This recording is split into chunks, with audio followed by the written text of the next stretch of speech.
Intel Electronics presents the Intellivision Gamer.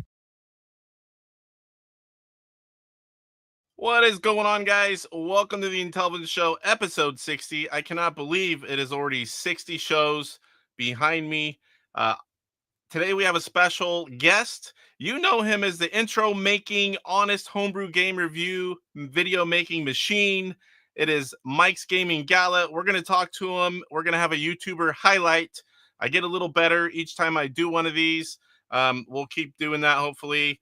We're also going to have a segment talking about being a game tester for Intellivision homebrew games. I've only done a little bit of that, but Mike has done it quite a bit and been around for quite a while. So we're also going to get into that. We have the rest of the regular show. I have some cool mail call items and television related, and one that will be here tomorrow that'll be on next week's show. I'm really looking forward to that. We also are going to have a bit of news, some contest results. As always, I love sharing those. It's part of what's going on in the community. And we are going to have a homebrew highlight on Polista Avenue Redux. I let Mike choose that one, and it's the first and only so far homebrew of 2025, or the first one. So, all right, guys, you can find me on Facebook, Instagram, AtariAge, Discord, and I also have a link to my other channel, which is Everything Else Retro. That is the Retro Gamer, and all the links for Mike and myself are already in the description. So go ahead and please follow Mike on any of his if you haven't already. So let's go ahead and welcome everyone in chat. Benville is first. Happy St. Patrick's Day. Good to see you. Michael Doherty lurking tonight, trying to get some chores done. Yeah, I always do. I run crazy on Mondays. Go to work, come home, get everything kind of set and going, make sure everyone's off the Wi-Fi. You know, hello to everyone, get everyone started in the homework, get up here, last minute things, get everything set up and done, do the show, go eat dinner late, get everyone ready for bed, you know, visit a few minutes, and boom, time to go to bed late. But it's fun. I enjoy doing it. So, hey, there's Mike. Oops, that didn't click. There it goes. Pierre, what's going on, Pierre? Bonjour. Harvey, and he's at the start. Good to see you, Harvey. Jeffrey, what's going on, Jeff? Good to see you as well, sir. Always. Go Game Go, where you go for all of your Switch content. If you love the Switch, you will love Jeff. Mike, that is a good name. Good, strong name. Everyone's saying hello. EE Buckeye. What's going on, Brad? We got Phil. Retro Bliss Gaming. Another great retro channel. If you don't sub already, definitely go check them out. I got to watch a little bit today. For those of you that haven't heard, I am training someone, and I can't watch YouTube at work, and it's killing me. But my trainee came in 2 hours late today, so I was able to catch some of Phil's before they got there. Salvatore, next week, Horse Racing Live. Be there, be square. Kurt Bradshaw. Evening, Kurt. All right, quick show update. So we've got this one with Mike. We've got next week, which is going to be Horse Racing Live. Most of you already know I'm making a long trek to the Midwest Gaming Classic. It's also a big family vacation, so I'm going to be gone a while. So I have 2 weeks with no regular show. I am going to have a few small things and a recorded show for the first Monday. The second Monday, I'm probably going to do, and I should be in chat on the second one. The first one, we happen to be, almost any night would be okay, but that night we're at my wife's grandfather and other family members, so I'm not going to be able to chat whenever it's the one day we're visiting family. But the following one, I'll have some recorded gameplay. I will be in the chat. I've already checked the dates, so we'll still have something the regular day, regular time. It just won't be the regular show. So you'll at least still have something to watch if you choose to, and I will be in the chat for the one. So there is that. So let's go ahead and bring on our guest, Mike of Mike's Gaming Gala. Welcome, sir. Hello. Hello. You did, I got to say, you did Harvey dirty. What I do? Police Avenue Redux is the third game release this year. That's Harvey why I released, said, two. yeah. Right after I did that, I go, or it's the first anyway. I realized my mistake. You know, whenever it's like playing a game live. Whenever you're live, I'm watching you. I'm watching the chat, and my brain. I'm tired, and your brain just sometimes does not work. But I have played all his. I said my share of stupid things live, and some would argue everything I say is stupid, but that's it happens. Gameplay is the hardest. I mean, you're on the spurt. Like I think last week someone messaged me. Well, why didn't it was Michael? Why did you say your ECS won't work on your Super Pro? And I'm like, because in the moment I'm thinking, you know, system changer, and I'm like, and then it didn't come on. I was like, it didn't come on, so I'm like, oh, and in the moment I'm just like, you know, screwed up. I think I've said ESC before. You know, when speaking, it's just happens when you're live. It's a lot more pressure, guys. Performance anxiety. We all know about Harvey's games. I've played them. I've talked about them. I've showed you guys the links where to get them. I just forgot they were 2025 for just a split second. Mike, not everything. Almost everything. All right, so we're gonna get my score for Night Driver. Ooh. So we're gonna get through a tiny bit of news, and then we'll get started. I do have a couple things to show. Mail call. It won't take us long. Oh, I forgot how to do this one. Where is this? That's not the one I wanted. Neither is that one. Ugh. There we go. All right. So Intellivision news, what do we have? We have the usual stuff. We have the group challenge stuff. I like bringing that up. So let me go ahead. Now I need to bring up web pages. We've got the Intellivision Invasion group challenge first. And that was Safecracker. I'm not surprised. A lot of people don't know how to play this game. We've had a lot of great, participation lately, and there was only 5 this time. And I would say that's because a lot of people don't know how to play Safecracker. We had Romaine first with 24,600, Cristiano 19,500, Kurt Kietsky 18,500, Kevin Schultz, the man who puts on this weekly contest, 14,600, and Jose, which is probably what I would have had, participation, simply participation. So until Sunday, they are playing Pi. So I don't know if I'm gonna have time. Like I said, I'm getting ready for a big trip, and I have to also record some stuff. And I'm not sure. I definitely need to play Time Pilot for Retro Bliss Ninja Contest. I don't know if I'm gonna make any others, but I want to put something in. So I'm not sure if I'm gonna be able to play Pi. I do like it. I'm not very good, but I do like it. So next up, we have the AtariAge High Score Challenge Season 20. Rick runs that one. And we have some results. Robot Rubble, one of the very early homebrew games. And we have all the information here. Everything well planned out. It ended March 16th. Crash, look at that score. My gosh. If Rick's getting 36,000, you know that 183. Jeez. Crash 7, 183, 183,100. I'm almost positive he plays on one of these for everything now, but I could be wrong. Rick, 36,400. DPI, how do you say that, Mike? DPI Sakane? Sorry. 33,300. Third place. Yeah. DPI Sakane? Sure. I have no clue. I don't know if that's like I should be looking at that and obviously knowing what that is, but I don't. DPI is Akane. Yeah. And Garu, 6,600. And Fake Cortex, I can read that one, 6,200. These are the overall rankings. They keep rankings for the whole season. Participate a lot. You can be towards the top, whether you're good or not. All right, next one up. Blockade Runner ended as well. There was all the same information. This one ended March 12th. This was shortly after the show last week. And we got DPI Sakane, 70,110, just annihilated the competition. Second was Rick with 47,000. Garu, 10,850. Fake Cortex, 11,000. What the heck? What is that about? Oh, negative. I missed that. So Garou was negative 10,000. Fake Cortex, a higher negative, so fourth place. And Crash 7, negative 17,000. And again, there are the results.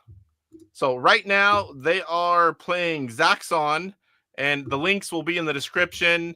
And all the information is here. It tells you everything. You have the ROM download link, the manual, tells you the record for the club, and everything you need to get started.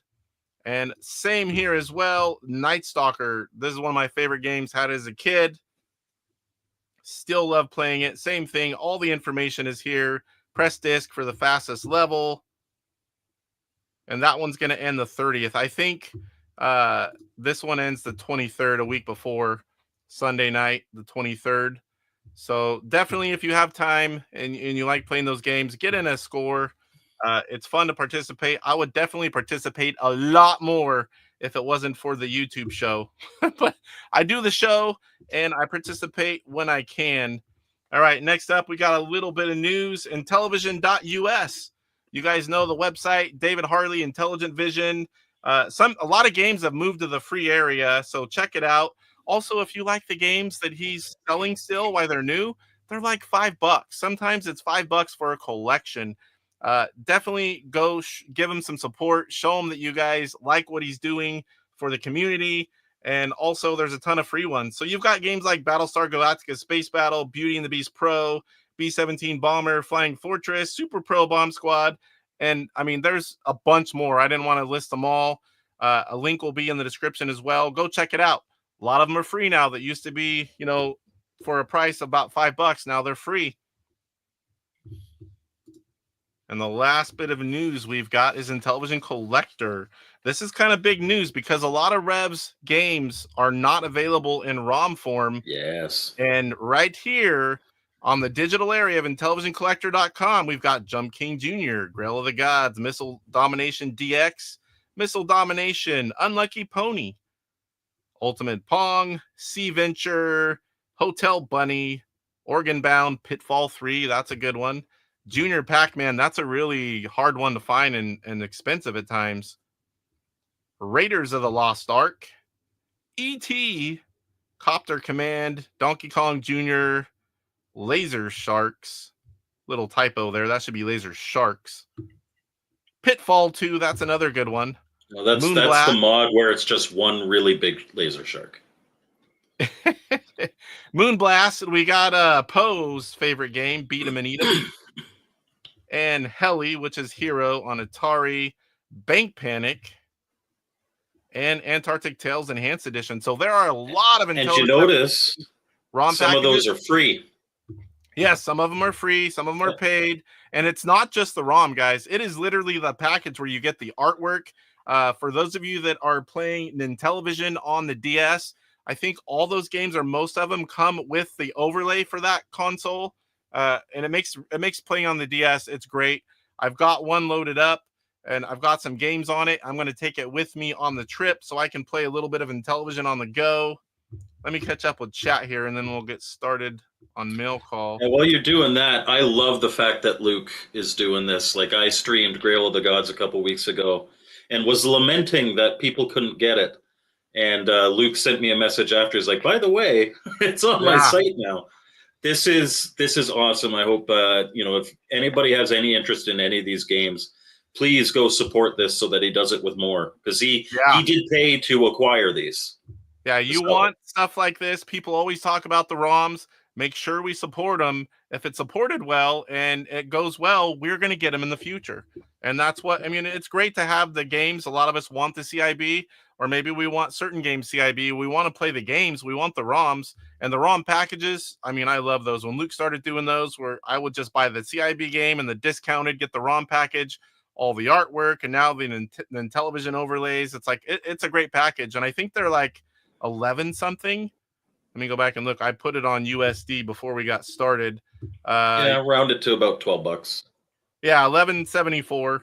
And Heli's free. Bank Panic's free. Antarctic Tales is free. You can see right there. I wasn't paying attention as I was scrolling through. I think all these are but you can't beat it. I mean, there's Hotel Bunny, that's free. You can't beat it, but you can eat it. Unlucky Pony's free. The rest are paid, but definitely go check it out. Let me get back over here. What I missed here. Let's catch up on chat. Phil says Time Pilot is fun. I like it on any console, but I gotta play the arcade version. I had my RetroPie set up here for a while, and I did a quick game. I didn't even finish, but I'm gonna do a recording, and then I was trying to get time, and I've had 3 different other consoles up here plugged in since I tried to play. But I will get one in, Phil. I will get one. I love Time Pilot in the arcade. Yes, I enjoy that one as well. Still love playing it. Intellivision, ColecoVision. I play the arcade on the Pi. That's one I have to play for Phil. I love TP in the washroom. Very convenient. I was waiting for that. Roger Matthews. What's up, Psycho Stormtrooper? Good to see you, sir. Cool news. Yes, it's always good whenever you have cool news. I love doing the scores and stuff, but it's nice when you have relevant stuff that people want, like ROMs for free, ROMs for sale. It's always a good thing. Des, what's going on? Good to see you. Brian, welcome, welcome. All right, so now we got to do mail call. I do have some Intellivision stuff here. I did that again. What am I doing here? Man, I haven't did those things in a while. And first up, it came right after the show last week. And these are the new game soundtracks. Oh, it's all taped up. They've never come taped up before, so I wasn't expecting that. Ugh. Oh, he did a good job, too. Oh, my gosh. Normally, I can just grab it and manhandle a little bit, but I don't want to cut anything or bend it.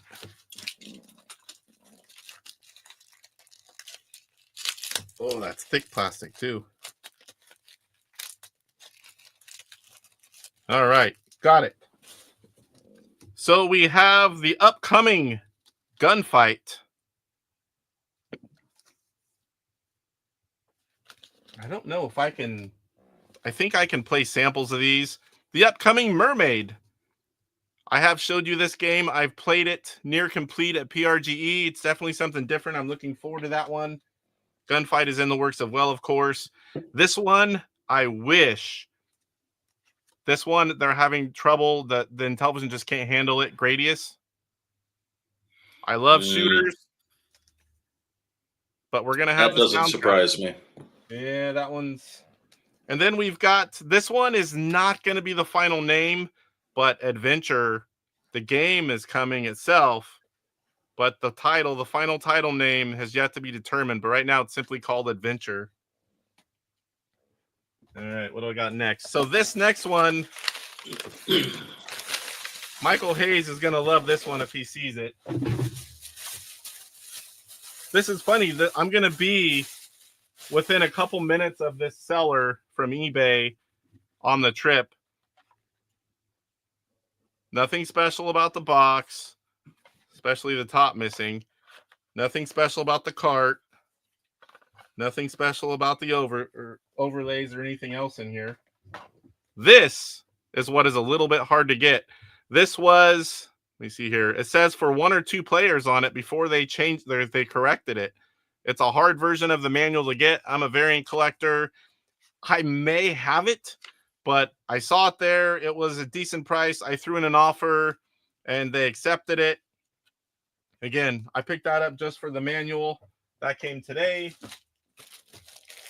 Man, I'm behind. I need to take a stack of these guys and read up there. I love physical magazines as well as games. Retro Gamer, the new issue. I haven't read the last 3 or 4. So I love magazines. I don't read them, but I love them. I love it when I have time. It's like, man, I've been so busy lately. It's unreal. So I mean, like, I forgo a little sleep. I wish I could do what you do half the week, but I can't. You don't know. You don't. I don't wish this on anyone. Well, you don't. You do it because you can't sleep sometimes. But I stay up late, but not I'm not on your level, Mike. So No. this is a local purchase, and there was something else which was actually what I wanted, but these are the two games that came with it. Can't have too many copies of the original baseball. Utopia is a great game, but what I got was something rare enough that even C-Mart doesn't have it and wants to work out a trade. So we've got an early version with football on the TV, and it shows the keyboard component, and it has the sticker right there that says it comes with poker and blackjack reconditioned master component. It's a really early version. So this came local. I just happened to see it on my Facebook feed, and I'm like, Intellivision local? I'm like, I don't even have to pay to ship that thing. And I messaged, said, what's your, what are you going to take for it? And they came down a little bit, and I said, all right, I can be there tomorrow. And the funny thing was, I just took my motorhome in for a service, and this is about 30 minutes away. I mean, it's not far. It's because of traffic, and it was literally catty corner intersection to where I was the day before picking up my motorhome. I'm like, if I had only seen it one day sooner, I could have did both in one trip. Yep. But he says he does a lot of buy sell, and he's like, I've never seen an Intellivision before. I just happened to get it in a purchase, and I listed it up, and I was happy to take it. Catch up here. Everyone's saying hello. Super Mega Graphics 64. What's going on, Cyrus? There's trouble in the chat. Cyrus, what'd you say? There's trouble in the chat. Trouble in the chat? What'd I miss? Cyrus. Oh, Cyrus. Cyrus does a lot of late night game streams. And to be honest, like... No, he does early morning game streams. I've caught him at like 5 a.m. when I'm just ready to go to bed. Is my camera freezing? I caught it freeze once. Oh, and it just did again now. Huh. Yeah, sometimes that happens. It's not been bad. Your audio is still here. So we have a storm. It's been raining, which for us, it's a storm. I know some of you guys where you live, you wouldn't call this a storm, but I could actually hear the raindrops. They were big ones, and it's a little windy. So sometimes I have wireless internet because I'm a country boy, and sometimes it messes with the internet. The thing is, whenever Californians get any kind of weather, they just presume it's a storm. It was pretty good rain, to be fair. We've had, I think, Saturday was no rain, and probably 5 days of rain, which is a pretty good amount for us. There's puddles everywhere. I mean, puddles. When Casey's camera freezes, it makes me more suspicious that he is AI. PJ Smith, what's going on? Yeah, because PJ's up as well. Cyrus's 5 a.m. streams. I don't think they're 5 a.m. streams. I think they just are still going. No. He started at 5 a.m. Eastern anyway. Wow. Eastern. I've caught him sometimes at the end and then went to bed and then got up early and it was still going. So Cyrus, though, he has cool streams. Like, he does a lot of chatting. He'll be playing games and you start getting some good chat going. And he'll spend a lot of time just chatting with everyone and talking. And that's always fun to do at times as well. There was one stream I sat on his, and he played like half a level in GoldenEye, and the rest was just chat talking about James Bond. It was awesome. He's all, I stream when nobody expects it. Not even me. Just like, I can't sleep. I'll stream. Cyrus has a TV voice, the best bowling video game commentator on the interwebs. He is good at that. He does have that nice voice. All right. Where are we at now? Showed all the mail call. We got a homebrew highlight. I let Mike pick this, and I don't have a regular copy because there was only so many sold. And my version, I was going to keep sealed, but it's not really a big deal because I open everything now. Let's see. Let me see if I hit the right one this time. I did. Only took 3 times. So there is, you can see I've got Walter, Justin Cheer, and Carlos Madruga, and it's sealed. This is a special version that I purchased at PRGE, and it was to get Walter to PRGE. So here it goes, opening it. Ugh. Doesn't it feel good? That game's going to be played. Well, I'll have another one to play. But anyway, I told you we didn't have to do it. I told you know, we didn't have to do it. If I open all the others, what's one? All my others signed except for Napoleonic Wars, because I had 2 of those right away. They're all open now.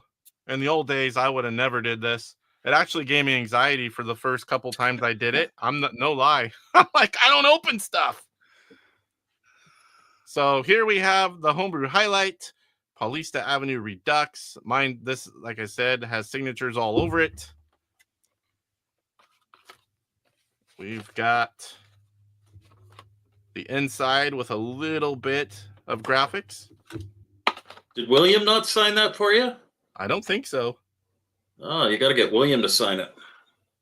Yeah, I thought they were all going to. I think one See, time. that's why it's great that you opened it, so now William can sign it. Yep, only if we have the same pin. It's like this yellowish kind of paint pin or something. That's a gold Sharpie, I imagine. That's a gold Sharpie? I would imagine. Here we've got the cart. The overlays, they're both the same. Overlay, very important for this game. Yes. We have a color manual. And we have a map. Is it a map? Yep. With pictures of the real-life locations, because obviously Sao Paulo and Paulista Avenue are actual places. What's Roger saying? He's saying that you're opening it wrong. Harvey said, or Des says, how dare you open that? Harvey, now toss the box and manual. No. I will keep a smashed, mangled cut box before I toss it. The only boxes I've ever thrown away, moldy one. You ever, like in the old days, you bought a big lot and it happened to be in someone's basement or something and it was all moldy? I don't keep that. You're not opening them right, Casey. You're supposed to smell it after. That freshly opened scent. I'm doing it all wrong. Opening it is doing it wrong. Michael says doing it right. We're bringing you back to the light. Well, I mean, I do play everything. If I have 1 copy, I will open everything now. Yes. But normally, if I have 2, I will leave 1 shut. I have no problem with that anymore. Michael says, I only have 3 signed games, 2 2600 from Audacity and Intellivision by Keith Robinson, Intellivision DS. I have a few. I have Carl Mueller. I have Napoleonic Wars with Brian's Man Cave. I have this one. I haven't one more. I can't even think of what it is. Well, he's a robot. So Cyrus is speaking of the bowling league, and I forgot. I keep forgetting the bowling league. So this was week 5 of the bowling league last Thursday. I don't know how I'm getting extremely lucky. I won again. I have won 4 of 5 weeks. DJC won week 2, I think it was, and I've won the last 3. And the last 2 have been in dominating fashion. And that game is really hard to be consistent. It's a lot of luck. My mother had me throw away boxes when I was in college. Oh. When I was a kid, like you get a new game for Christmas, you instantly toss everything except for the cartridge. Ugh. I did it on Intellivision. All my Atari friends, you had manuals and carts, and the boxes usually were gone. I remember that. But in Intellivision, people usually kept them because of the overlay. Because they had the sleeve and the gatefold. Yeah. Saboteur. Opening a homebrew is nice, but there is something special about opening new old stock. Yes, that's a little bit different. Something that's been sealed for 40-something years.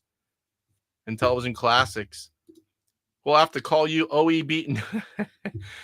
That's a different guy, Pete. And he opens all of them, and I pretty much do now. Pretty much do. I like Pete. I watched him for a long time. Buckeye says Rev might sign his games, but maybe not with a pin. It's stuff getting inserted in those games that you have to worry about. And when they know you open them up on YouTube, you get some weird stuff. Let's just say that. Tasteful nudes. Yep, if you're lucky. There's some other stuff. If you've seen Pete open them up. 83, 84, yes. All right, so let's show it. And Mike, I haven't played it, and I'm not going to pretend that I even know how to play it, so you can help me. That's why I suggested it. And if anybody wants to learn, my review on Polista Avenue Redux was 2 weeks ago, and it contains a complete tutorial on how to play. Yes, definitely. He's very thorough, so if you're looking at playing and want to know what you're doing, definitely watch that video. If we think about it, send me that link. If I don't, I'll grab it if I remember, but I'll put it to the description too to help people. Sure. All right. I got to turn the volume up because I had it down. I have still not set up things properly. I've been that busy. Can you hear it okay? I can. All right. So I still have the plans. I know I've been talking about it, guys. I'm going to pull this desk back a few feet, move everything back. I'm going to have a better webcam. I'm going to add an add-on for the computer to give me more ports. I'm going to have the sound going through the computer and no longer the mic. When I do gameplay, it does go through the correct way, but when I'm doing the homebrew highlights and just playing, it's still coming through the mic. And I want to do it right. It's just, I'm going to do all that stuff at once. I'm not going to do part of it and then pull it all apart again. So as soon as I'm back from the trip, a lot of things are going to happen. And right now I've just been too busy working every day to pay for this trip and getting ready to go. All right. So I guess it'll help if I click over, huh? Here we go. There you go. All right, for the buzz, I am using a console with a buzz because for whatever reason, my other console is not wanting to work. It just restarts when I use my flashback. Some cool graphics on this one. Post comment. The running man looks like an F on top of me, so it looks like F Mike's Gaming Gala. What's going on, Poe? I'm sure there are people who would say that. I did talk about you a little bit ago at the beginning, Poe, and I sent you a message earlier today or yesterday. I can't remember now. So, Polista Avenue Redux does have a little bit of a learning curve. It is not as bad as it seems, but there is a lot in this game, and once you figure it out, it's not a breeze to beat, but it's a breeze to play.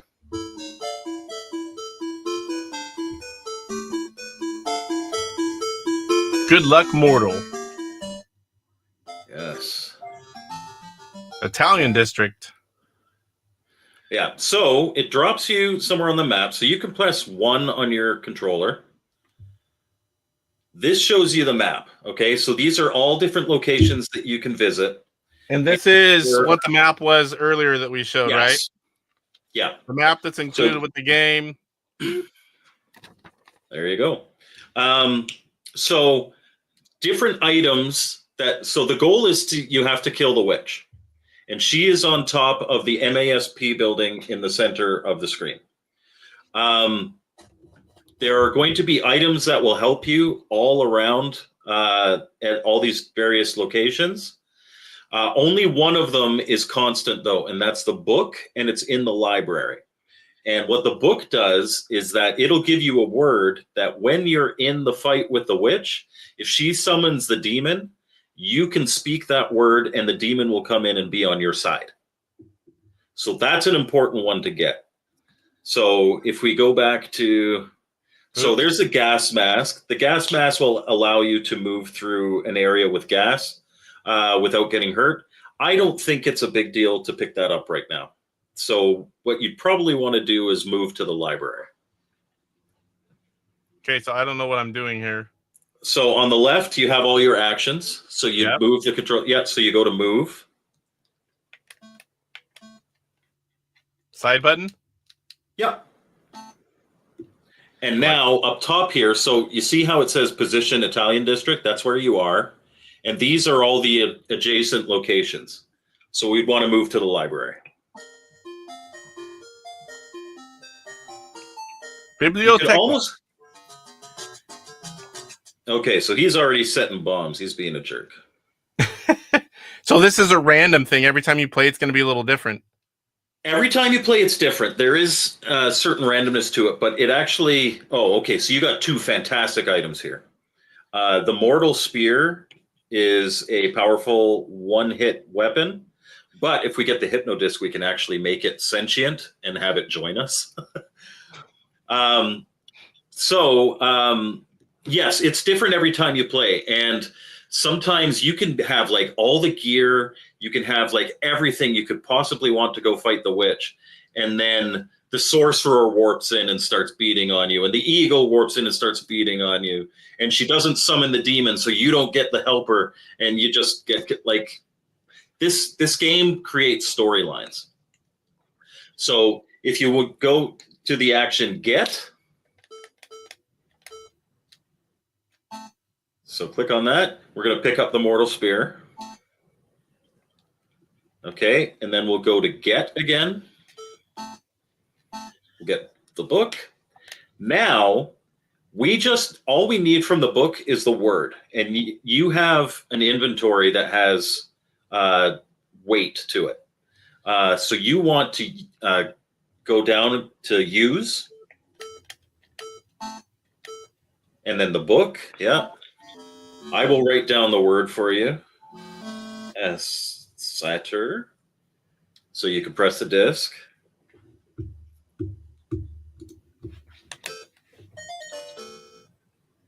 Okay, and now you can go to drop, and you drop the book. The replay value on this is basically unlimited. It is different every time you play. And like sometimes it's a breeze, and you just, even on hard, you can just, for whatever reason, you find everything you need in 2 or 3 locations. You head right to the witch, and you're done. And sometimes even on easy, like the Demolisher could come and just keep attacking you, or like this. It's a fantastic game. I love this game, and the replay value is like, it never gets old for me. Sweet. It's one of the games that I'll have to make a video on. I'm going to try to keep up with making videos on all the new games this year. And if I get behind, it's going to get worse. So I'm going to have to get into that. What's going on, Dave? Evening. Benville says this already looks amazing. All right, so I want to show a little bit of something, but we usually don't play this too much, and we got a lot of questions for you. Yeah, so we'll be quick here. Why don't you go to move? Go to the Italian, back out of the library to the Italian district. It's the only place you can move. And go to move and pick one of those, either July Avenue North or Brigadiero. Your choice. There you go. I think it's kind of cool that they're all real locations too. Okay, so there is nothing here. And the Demolisher has just set off a gas bomb at Police Avenue West. So you're going to have to stay away from Police Avenue West unless you pick up the gas mask. But we're not going to go that far. So there's nothing here, so we can move. If you move to the tunnel, the Sorcerer will be in there. You want me to go in there? Yeah, why not? You said you're not going to play it for very long, so... I didn't push... I didn't think I pushed it. Look at that. Yeah, the graphics in this are pretty great. Baby. Yes. The scope will allow you to look into adjacent locations to see if there's something there. But we're just going to fight the Sorcerer, I think. Why not? So if you go to use, don't go to fight. Don't go to fight first. Go to use. Mortal Spear. Because we're not going to make it to the witch if we're just playing quick. So let's kill the Sorcerer. Use it on the Sorcerer, yeah. So, resist. Mind you, we do not have the sword. We do not have the shield. He may kill us. But now you could go fight, and you fight the Sorcerer. At least we'll give a good glimpse into the game. Oh, so we still got one on him. Now he's going to try to hurt you. Probably pretty bad. Lost one? Just one. You're good. You're good. If you had the shield, he wouldn't have hurt you at all. And you recover a point of resistance. Huh. So he didn't do anything to you. You could keep wailing on him. Mind you, in a normal game, this would probably not be the smartest thing to do, because one of the two ways to get to the witch is to get the magical word from him. So you just keep fighting? Yeah, in this case, we're just smacking the sorcerer around. What's going on, Rick? And RBG? Welcome, bro. That'd be Retro Bro Gaming. Oh, yes.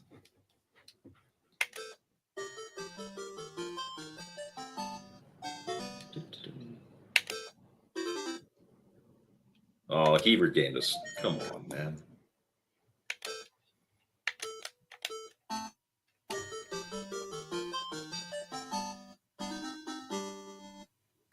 So keep losing a point and gaining a point. And Well, normally you don't gain, and he doesn't gain.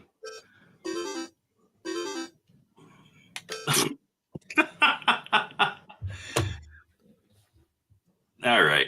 What did I miss? Why don't you move here? I got an idea. Why don't you move to July Avenue South? We could do something funny here. All right. There's a bomb in July Avenue South. We can pick it up and bring it to the sorcerer.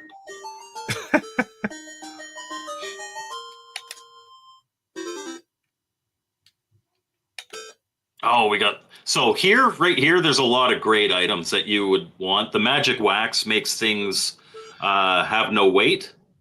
The hypno disc hypnotizes the sorcerer to give you the word, or can make an inanimate object sentient, and then you can have it join you. But just go get the bomb. And then walk back to the tunnel and drop the bomb. Move back to the tunnel? Yep.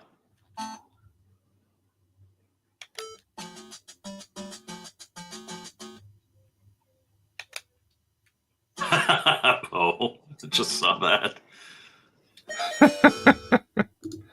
Okay, so it'll detonate in 4 turns. So we'll play 4 turns here. Just drop the bomb.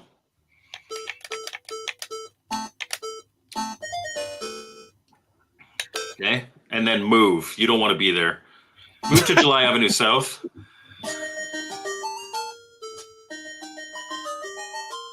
So the sorcerer is trapped in the tunnel until nighttime. At nighttime, he starts roaming around, but during the day, he's stuck in the tunnel. So he's going to die there. Does it show anything? Well, we'll go back there. Yes, it'll show you that the bombs exploded and what was lost there. We can move. Look around. If we can find the hang glider, we can fly to the witch too. But does it matter where I go? Nope.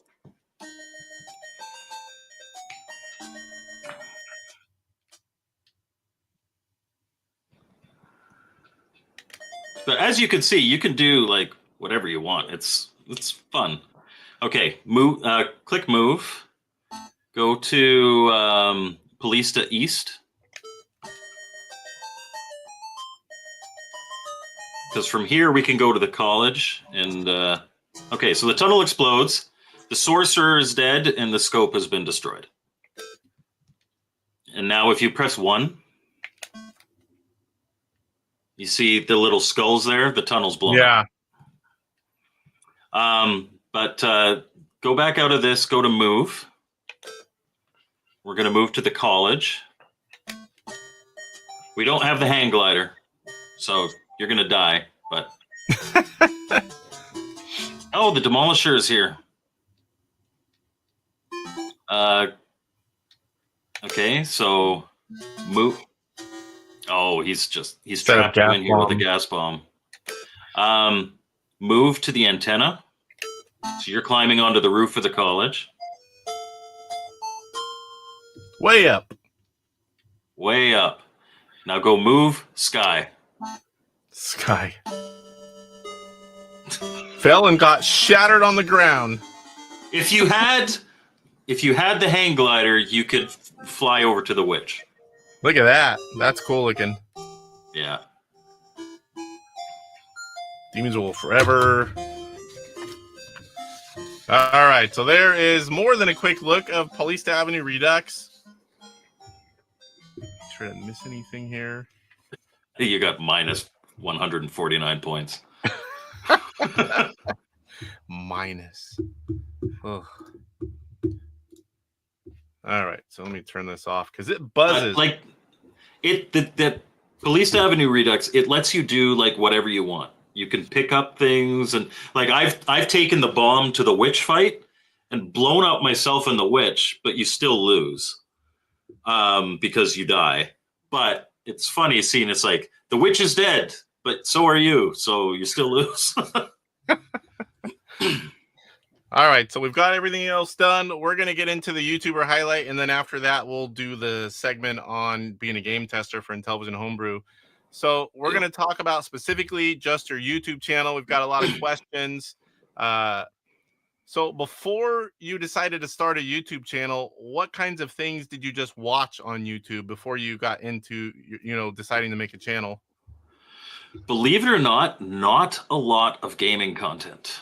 I always loved Classic Game Room. I did watch that pretty religiously, as well as Classic Game CGR Undertow. I watched both of those. But I watched a lot of because I've always worked with two screens. So if I can work on something that just requires one screen, I would always have like history documentaries up playing on YouTube. And there are plenty of channels that just have like old, like from the 90s, old A&E documentaries and stuff like that. I would watch tons and tons of that kind of content. Listening while you work? Listening while you work. I've always had, and I still do, a guilty pleasure of watching like the TCAP, To Catch a Predator things, just because I don't think I've seen those. Seeing Chris Hansen have a seat, just seeing like absolute dirt bags sit there and sweat. It's very gratifying content. But mostly history documentaries. I have a lot of trivial knowledge on stuff that really probably doesn't matter because of just listening to those all the time.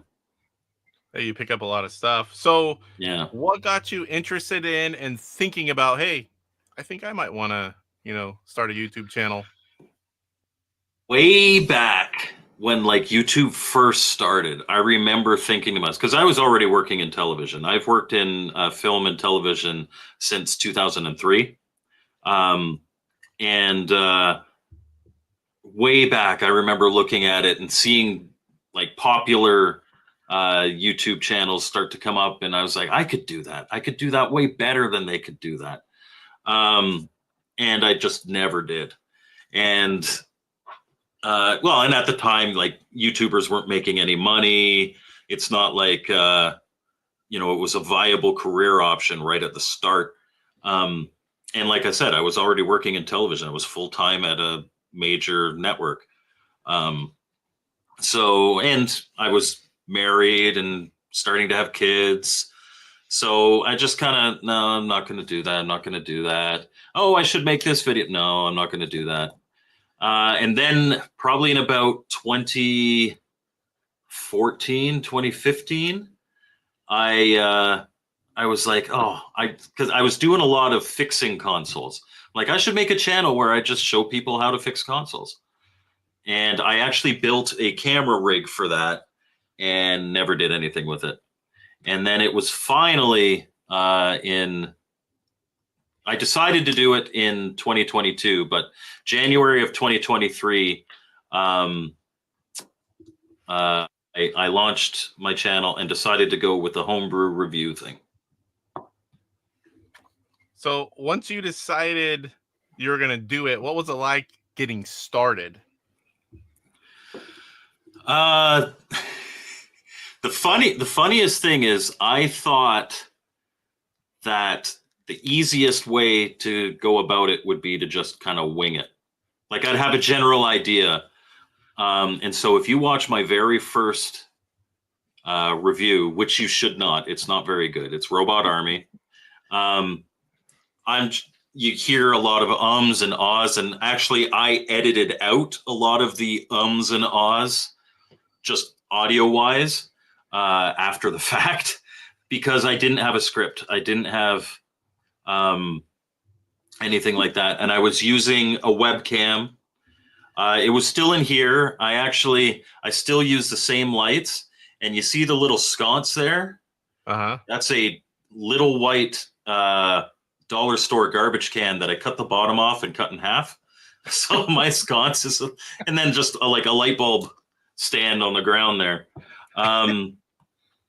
Yeah, if anything, it shows that you don't need money to start a YouTube channel. You got any camera. Yeah. Your phone is better quality camera than what I started with. Oh, yes. But over time, I started writing. Well, actually, not over time. Like week 2, I started writing scripts. You're like, this isn't working. I need something a little more. It just took too long. It might have been week 3, but it was really close to the start. And so what I would do is just in Notepad, because my camera right here is positioned between my 2 monitors. So I would have the script up on the right here. I would kind of read and memorize a paragraph, do that to the camera, and then try to keep still while I read and memorize the next paragraph, do the next paragraph, and just do a jump cut in between, right? But then, and this happened, that went on for a few months, and then I got myself one of these. And this clips on top yes, in front of your camera, and you put your phone here, and you probably won't be able to see, but it reflects it. Yeah, you won't be able to see it very well, but it's a teleprompter. Yep. And so now I type my scripts, I put them in the teleprompter, and when I'm talking in my scripted reviews anyway, I'm just reading off the teleprompter. And is that an app you're using, or what are you using on your phone? Yes, it's called Parrot. Oh, yeah, this is a Parrot teleprompter. It is, if you do scripted content where you are on camera, it's not focusing, but man, this makes it so much better. And it comes with a little teleprompter remote. So I still screw up often, but you can scroll back and then redo, scroll back, redo till you get it right. Yeah, even making mistakes, though, having all that information there makes things a lot easier. And you also have peace of mind that it's like you forget something and you draw a blank. Especially if you're live. And that's, yeah, well, yeah. But even scripted, or not, yeah, even my, my first couple reviews before I even wrote a script, I would finish and be like, oh, I didn't mention that. Oh, I didn't mention that. When you have a script, it's all there. And so I find I work much better with a script. It is the longest part of making a review, but it helps everything else go smoothly. But I mean, like everything you're doing, and you get better as you go, but you can really tell a difference. Like when I just get on and just talk about something and show it versus someone like you who's having a whole process, showing everything, spending the time, having, like the script stuff, making intros. It's like what I call just showing stuff versus like professional type, video content. Produced content versus live content is, and not to say that live content isn't produced. Like I know you prepare for this show. Oh, yeah. But it seem like it, but I do. No, you do, and I know you do. And for like our podcast on Tuesdays, the Retro Bliss Rewind podcast, we do as well. But yeah, I know one of your future questions is about the live versus the produced, but it makes for a very different product for sure. Yes, different types of things too. So whenever you were getting started, who are some of your YouTuber influences that you watched or that you looked up to or that helped you get started in some way? Like who were those people? So like I said before, my favorite gaming channel was Classic Game Room.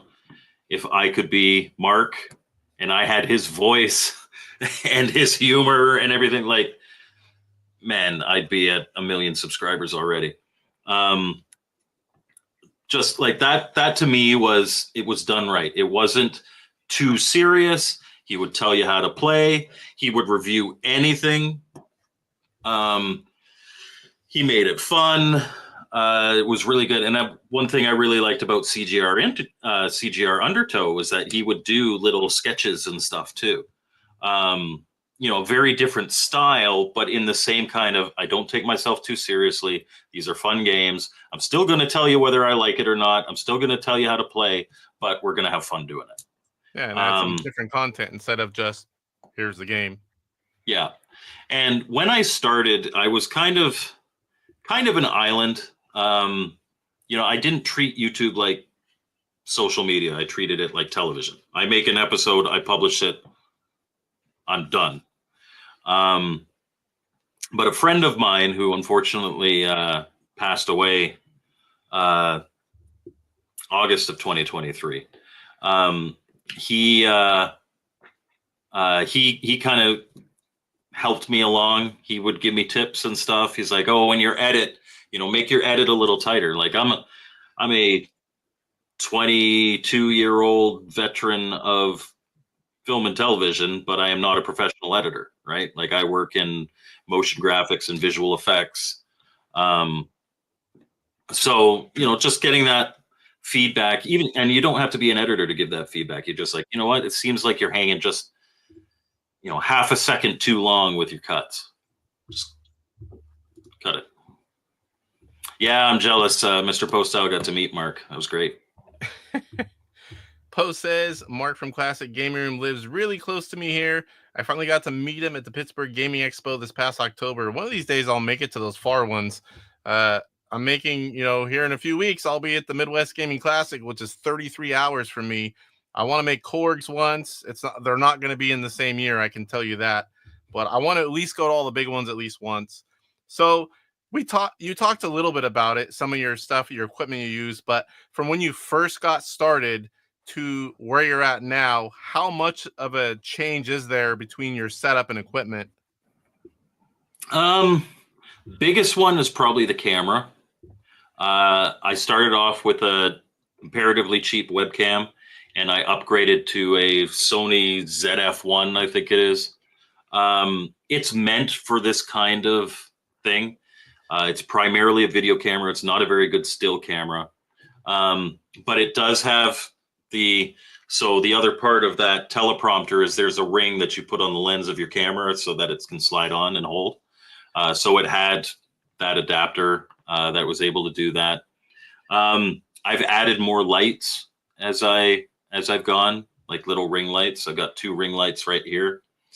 And actually one of the biggest things that I did, and where my intros went from, fun little haha to, okay, this is now a little bit of a production, was buying myself a green screen. Oh yeah. If you can green screen yourself, then you could put yourself in any environment. You could put yourself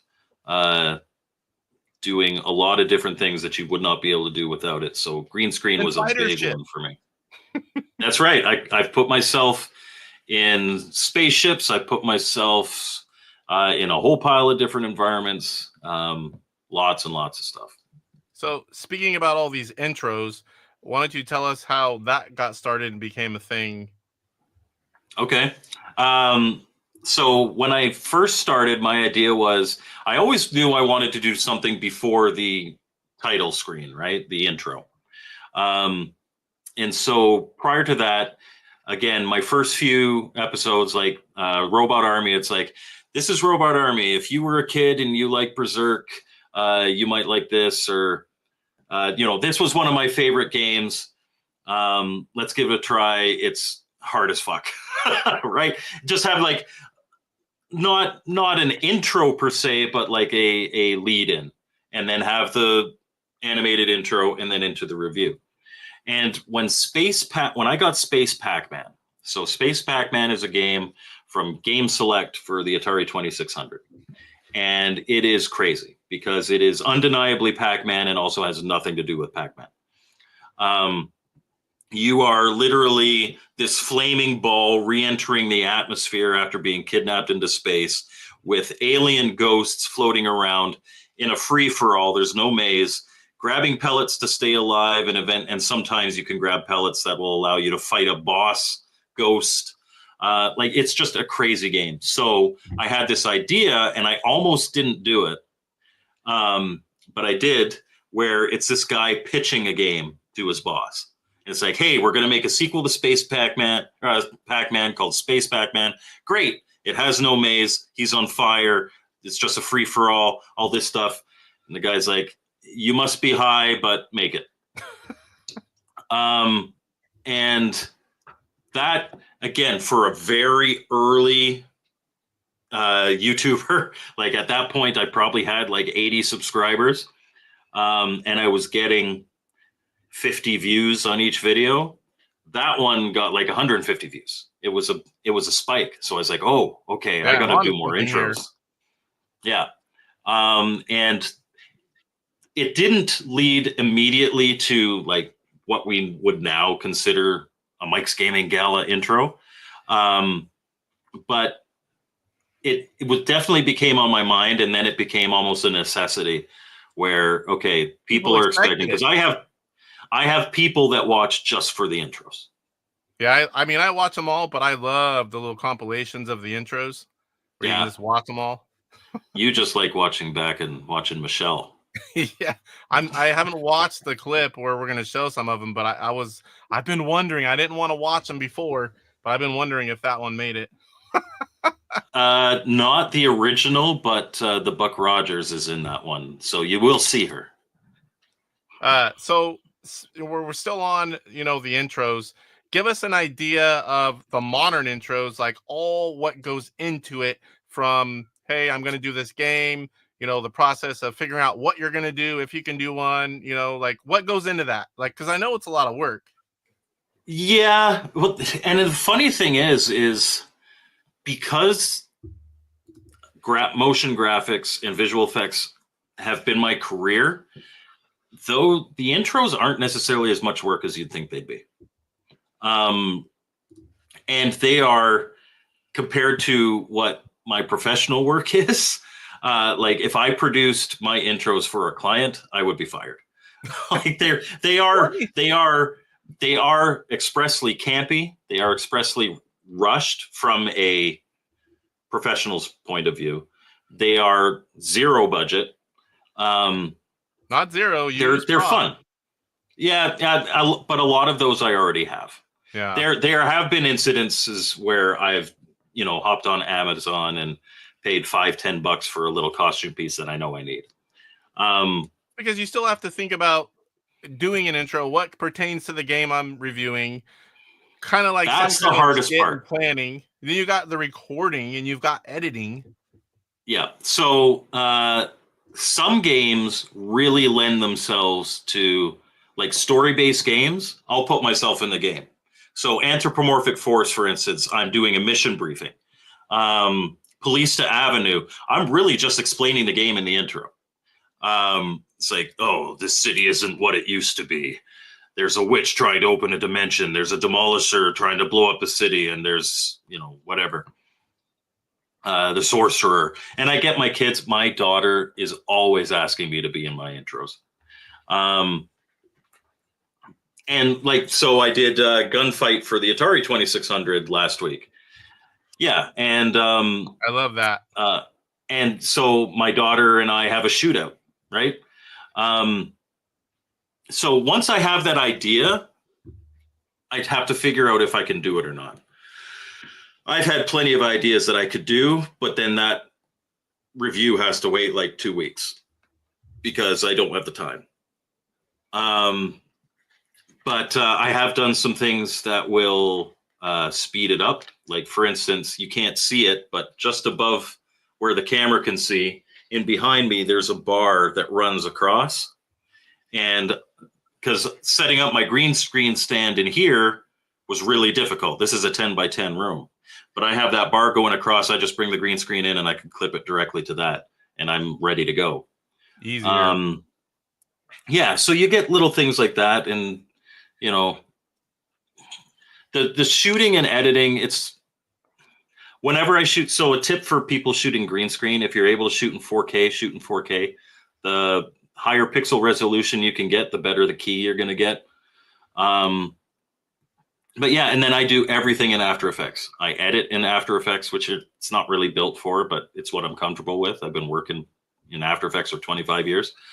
Knowing what you're doing in the program is king. Yes. Yeah.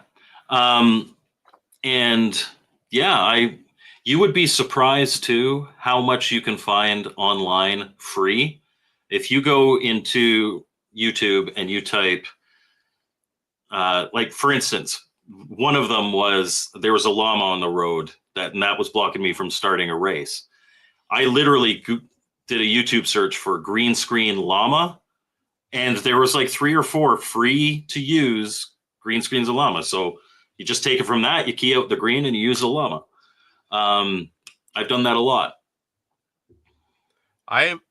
Long ago, TJ did some videos and talked about me, and it was like a skit for his game. And I bought the whole family. We were going to make it a family thing, and I bought all the uniforms, planned it all out. It's been so long, I kind of forgot now. I have everything set up. I bought new equipment, and then I've never done it. And it was supposed to be some family fun, and one of these days I'm going to get to it. But you still haven't made that short that I sent you the thing. I know. I didn't. Yeah. I thought about it afterwards. I forgot, and I was wondering if it'd even be relevant after this long. Yeah, it's always relevant because after Midwest Gaming Classic, you're going to talk about all the stuff you bought for me. Yeah, but she'll be there. I can't lie. I mean, not that I'm lying, but she knows. She knows. Believe me, there's a lot of crap up here. So on all the intros, do you have certain ones that stick out as your favorite? And is it because of making it? Is it because of the topic? Like, what made them your favorite? The ones that are my favorites are the ones that I don't think I'm going to be able to pull off, and they actually turn out pretty good. You made a good yeah, it's not in the compilation that I sent you, but my Defender of the Crown, I recreated Monty Python and the Holy Grail scene where there's the French knight on top of the wall. There are no walls like that anywhere near where I live. So that is, we actually pinned my green screen to the top of the soccer net in the kids' field. And I did that, and I had to key in the wall. And it turned out not too bad. And the stuff of us riding through the woods with the coconuts worked really well. The Tron intro, putting myself into Tron. Oh, yeah. Tron, I like that one. I wasn't sure if that would work out. Right? It worked out really well. Yeah. So those tend to be my favorites. I really like my Police to Avenue Redux intro. It feels very cinematic. I like the gunfight. Quite often, my favorite intros will be whatever I did most recently because it's new. But I'll always have a soft spot for that first Space Pac-Man intro. Hopefully, this doesn't start playing here. Oh, good. I like whenever you use other people, like say Old Man Poe. Whenever I found that hilarious. And yes, the Infiltrator intro. Yes, that was awesome. It's like I hope to see more like that. I like when you use your family because I mean I've been wanting to do that. My kids want to be in more as well. I've done a few with my son, my daughter. I mean I don't do intros, but she's like I want to be in some of your videos. I want to play the games. I'm like I have ideas. Again, it's time we haven't implemented them, but I love like Old Man Poe and whenever he's like, yeah, you get some Playboy out. Yeah, and then when you use your family, your kids, your daughter. And kind of make it a family thing. It's like it's cool to see 17 mics in an intro, but it's also cool whenever you've got other people. For sure. What's going on, Steven? Hey, Eggnog. All right, so where are we at here? Should we play some of the intros again? Yeah, we could play some intros if you want. Let's see. I haven't played them like this. I don't know if this is going to go through the computer or if it's going to be through the sound because my sounds don't work very well. I don't have this set up right. Let's try it. If you share it as a window, because I gave you the unlisted link. Yeah, let's see. Share it as a window. Present. You just make sure that the audio's on. You mean like share screen and then window? Yeah, share screen, and then you can choose a browser window. Yeah, I'm going to have to put it in.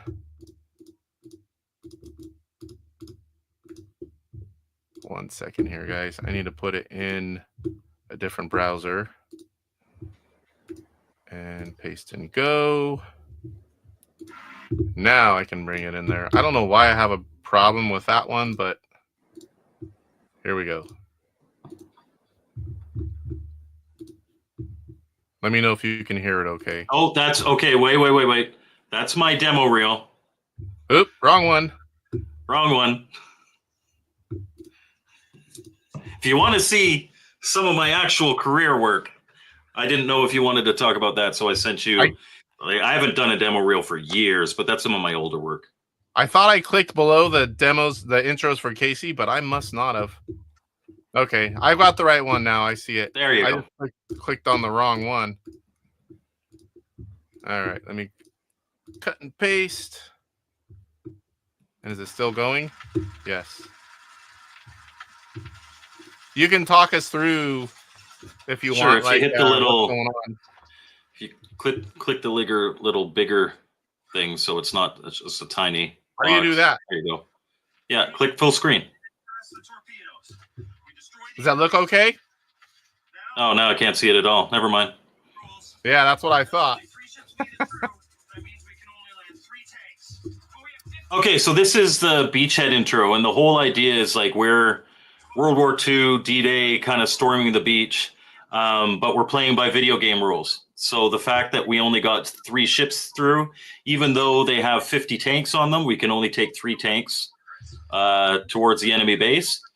And he's like, okay, well, then we're gonna flank and have them, 1 up the middle and 2 on the flanks. Is like, no, we got to go 1 at a time. This is international video game rules. And then I see who's gonna go there first, and he says, "Damn it," because he lost. I'll go last. If you go to the bottom of the thing there, you can click theater mode. Let's see, theater mode. There it is. That'll make it. There we go. That's the one that does it. Perfect. So this one is for TNT Cowboy. I rip off Johnny Cash in this one, and basically put new lyrics to Ghost Riders in the Sky.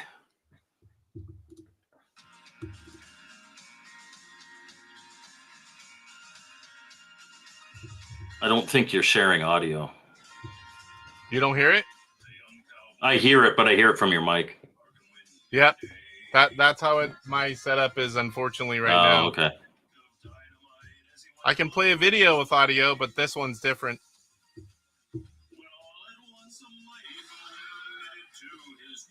I had to put the Wilhelm scream in there.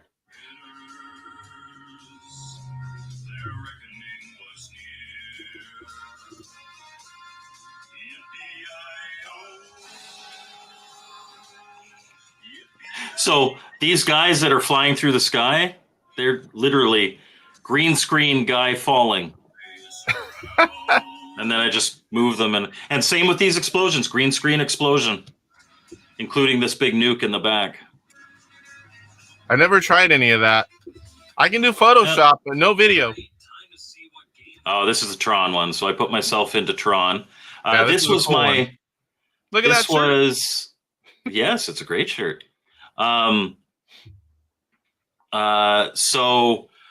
This was a member voted one. And so for the member voted reviews, I try to do something a little extra special. And so this one was Defender of the Crown was the first one. And then this one was, I think, the second one. So I put myself into Tron. And this one turned out pretty cool too. Let's have a look. This month. Oh no. I know what this means. So I'm not actually, like, I am in my room, but I have the green screen behind me, and then I just took an image of the stuff behind so that I could key myself out like that.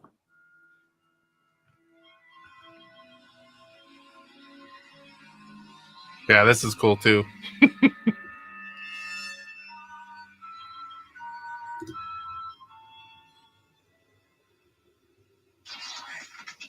that guy?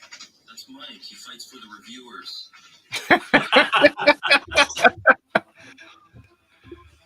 And I didn't have a white hockey helmet, unfortunately.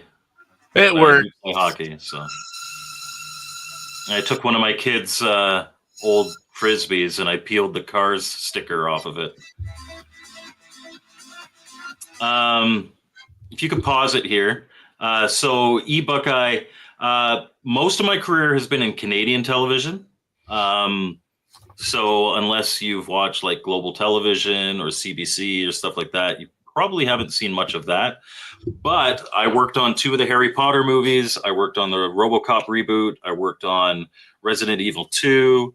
I worked on Star Trek Discovery. I worked on the Star Trek 2009 movie, just to name a few. My film stuff is stuff I kind of do more for fun. It doesn't pay the bills, but television pays the bills. Cool. I don't think I knew any of that stuff. I haven't heard it before. All the times we've chatted and I've listened and watched, I don't think I ever recall hearing it. You don't talk shop. All right, so tell us about this one, and then we'll play it. So this one is Buck Rogers. So of course I had to do the Buck Rogers television show intro. All right, let's have a look. And I used clips from all other intros to fill in this space. Once you build a catalog of them, you're able to reuse stuff a lot. So there you see the beachhead in the bottom left. Star Trek Mike. Yes, that was for Kobayashi Maru.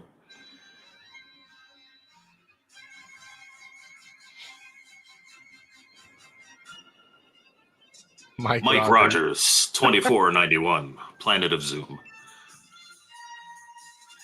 And coming soon is your favorite. Oh, yeah. Woo! The bearded lady. Michelle Gray. That was before I had the green screen. That was one of those old intros.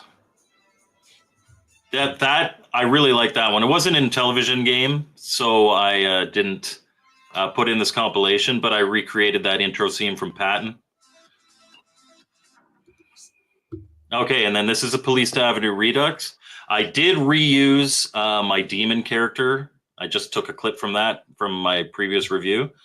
But this one I liked this one because I was able to get all the kids in there. All right. I got 3 kids, by the way. Isn't the city it used to be. It's a ghost town here, but not everyone is gone. There's a mad bomb. So that's my 18-year-old, James.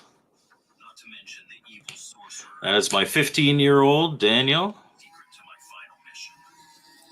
Atop the MASP museum. And up there is my 9-year-old, Afrin. Open a portal to a demonic dimension. I have to stop her. Otherwise. She looked like she had fun with that. Yeah, I made her green.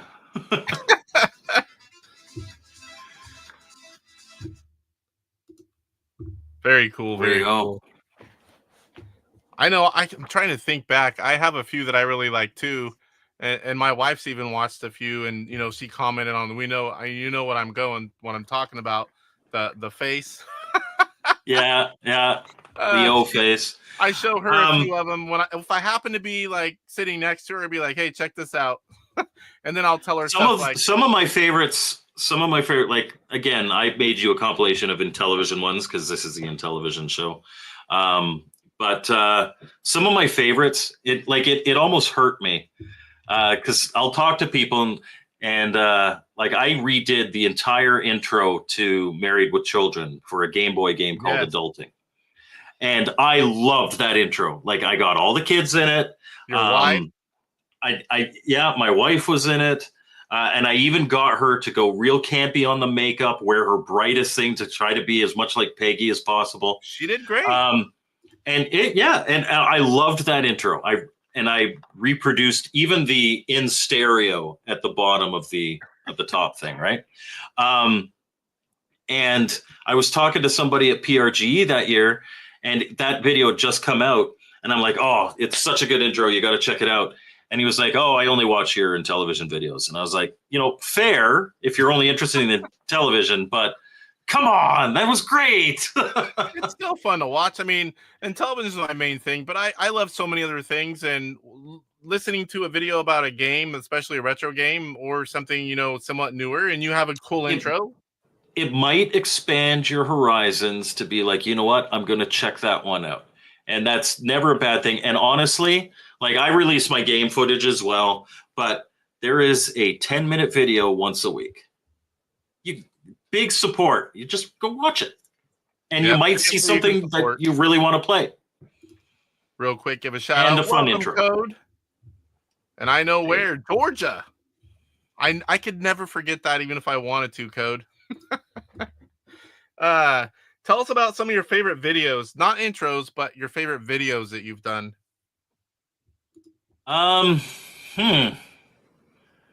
That's a tough one. Because most of them are intro related, but yeah, because that's the big differential between like my way of doing intros is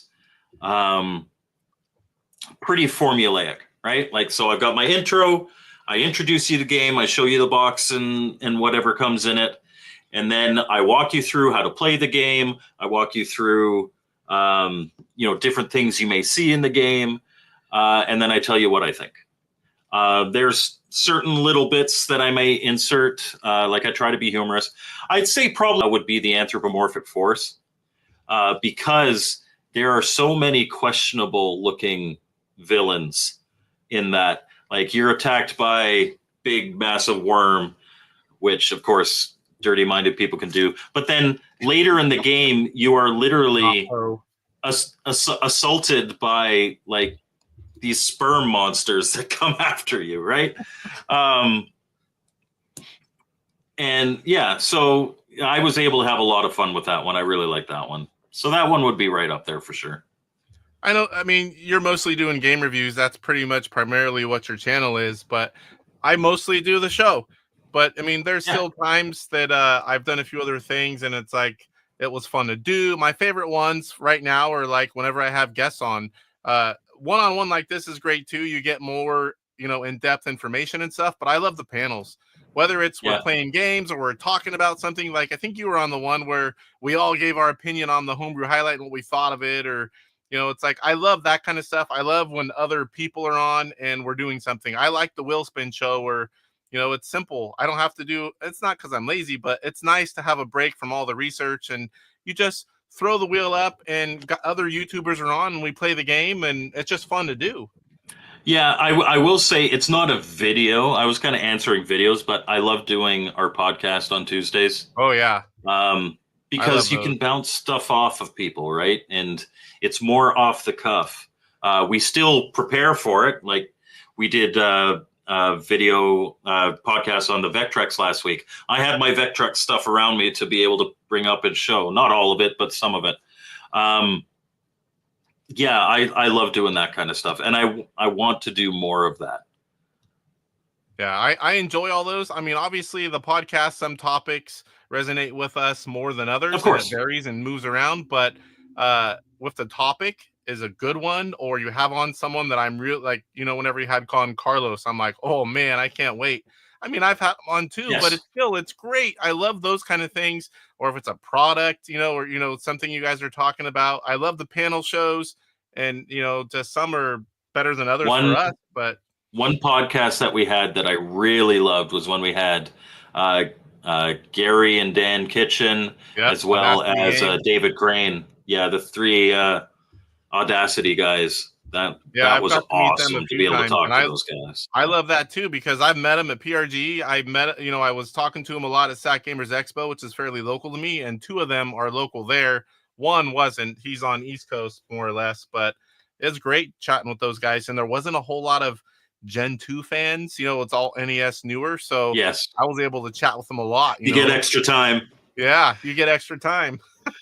Which is funny because all three of those guys worked on Gen 3 and Gen 4 stuff as well. Yeah, A Boy and His Blob. I've now purchased some of those battle tanks. I've been buying things that I know, so the next time I see him at PRGE or somewhere else, I'm going to have him sign some of that stuff. I've purposely bought duplicates of some of them so I can get autographs from them.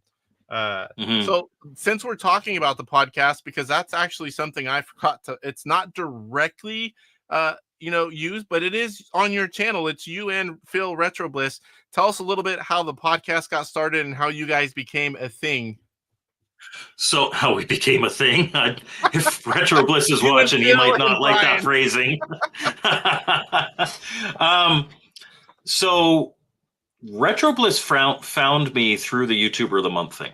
Yep, and we're going to get to that next. And so he nominated me, and myself, Retrobliss, Ballistic Coffee Boy, Game Closet, and Mr. Post Style all became friends through that experience. And I had a lot of growth through that experience. I think Phil hit his 1,000 subscribers like shortly after that. BCB hit his 1,000 subscribers just before that month ended.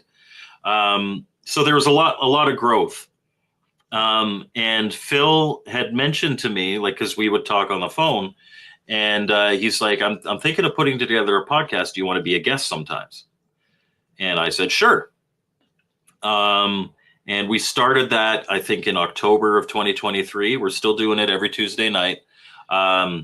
About 4 months in, I started simulcasting it because it was very clear that, Brian and myself, we're not really guests anymore. We're the co-hosts. We're the panel, right? The default panel. And then we'll invite people in depending on what the subject is or if we want to interview somebody. But I've hosted a couple of them, if Phil can't make it, if he's sick or whatever. It's a really fun thing that we do.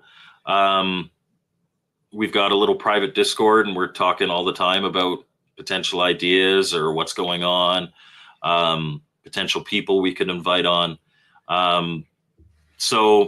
It's something that, and once I started simulcasting, I think we'll talk about this as well, is I hit my 1,000 subscribers before I hit my 4,000 view hours. For the vast majority of people that I know, it's the other way around. I was way over. I'm not even close, but hours, I've got a ton. And that is because you are primarily a streaming channel. Mm-hmm. So if you stream for 3 hours and you have 10 people watch all of that, you just need 10 views and you've got 30 hours of view time.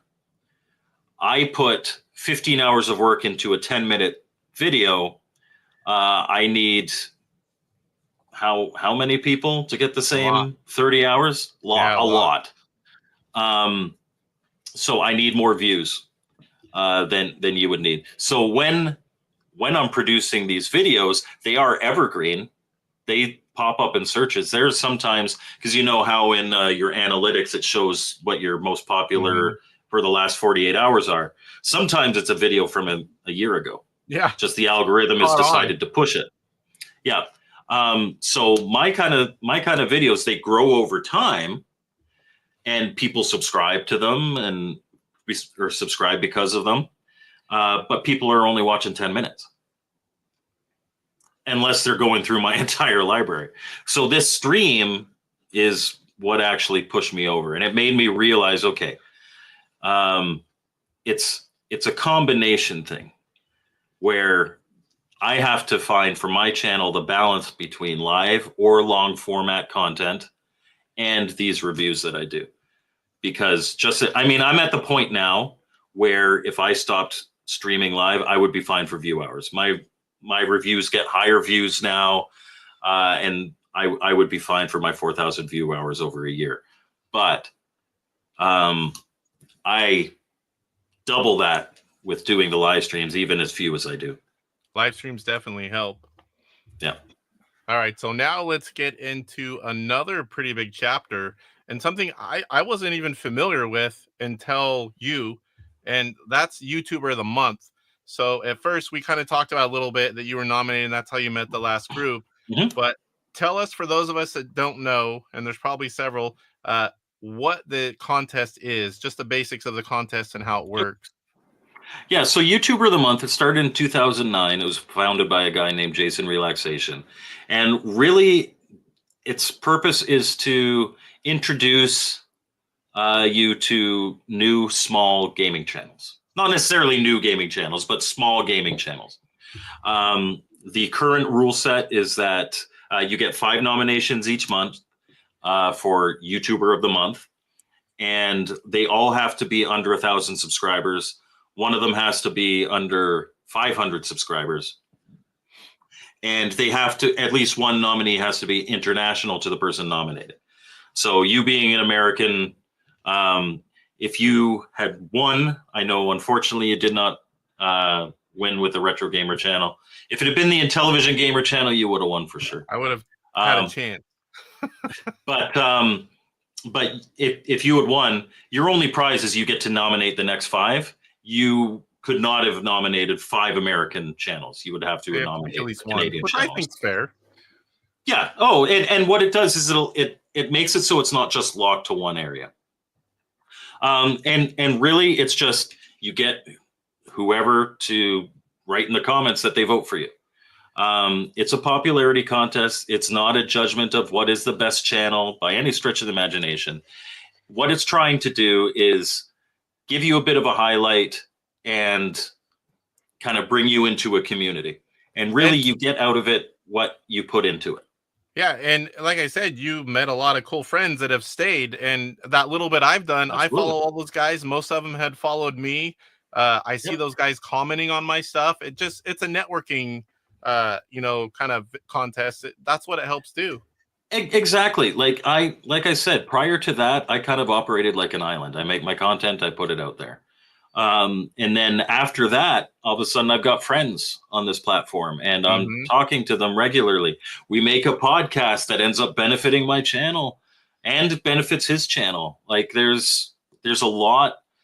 And I don't view any of us as competitors. Like you work together and you build each other's content. It's great.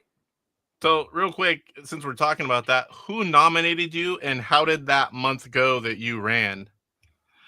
Retro Bliss Gaming. Yeah, Retro Bliss Gaming nominated me for YouTuber of the Month. He found me through, what's his name? Ricardo Pym, who's the guy that made Space Pac-Man as a game select. Phil had to find an international nominee and asked Ricardo if he had any recommendations. And he didn't realize I was Canadian, so he actually ended up nominating me and another guy. But Ricardo suggested me, and Phil gave me the nomination. And Phil was really cool. It wasn't just a nomination. He wanted to become friends. He reached out to me. I owe a lot to Phil. So I thought, okay, this is really cool. I did get a bump. I got, I think, 80 new subscribers that month. That's just from the enhanced visibility. Yeah. And I was like, okay, that's a cool bump. There's no way I'm going to win. And I was like in a solid 3rd place with a week to go. And my brother, who is a Twitch streamer, that is what he does for a living, put out to his community, hey, go vote for my brother over here. And that was a bump. And I shot to like within 20 votes of winning the thing. Like I shot right up to 2nd place and I was close. And that kind of sparked I know you're the same way. You're competitive like me. And that kind of sparked my little competitive. It's like if I know I have no chance of winning, I'm totally chill about it. I'm not Mr. Competitive or anything. But if I've got a chance, I'm going to take that chance. You're going to make the most of it. I was sending messages to everybody, every Facebook friend. I was, doing everything I could. And I ended up just squeaking it out. And so I won that month. I beat Ballistic Coffee Boy for that. I forgot. And then I remember beat out. I Pardon? said BCB. I forgot who it was that you beat. Yeah, it was BCB, and he was really bummed. And he wasn't really bummed because he lost. He was bummed because he wanted to nominate certain channels that he really loved. And so, and it's funny, I talked to my wife about this, and I was like, I think I'm going to reach out to him and ask him who his nominees were going to be. Because I only have, like, the only one that I was like, I really need to nominate was My Drunk Sibling, because Tim and AJ are great friends, obviously. Oh, yes. And I had two others that one was Coopple of Nerds, and another one, he was in here earlier, I don't know if he's still here, but Go Game Go. I wanted to nominate those two. But so and my wife said, don't do it. Don't email him. He's probably pissed off at you right now. You won in the last 2 days. And I was like, no, he seems sincere in his video. I'm going to reach out. If he doesn't reply, that's fine, but I'm going to reach out.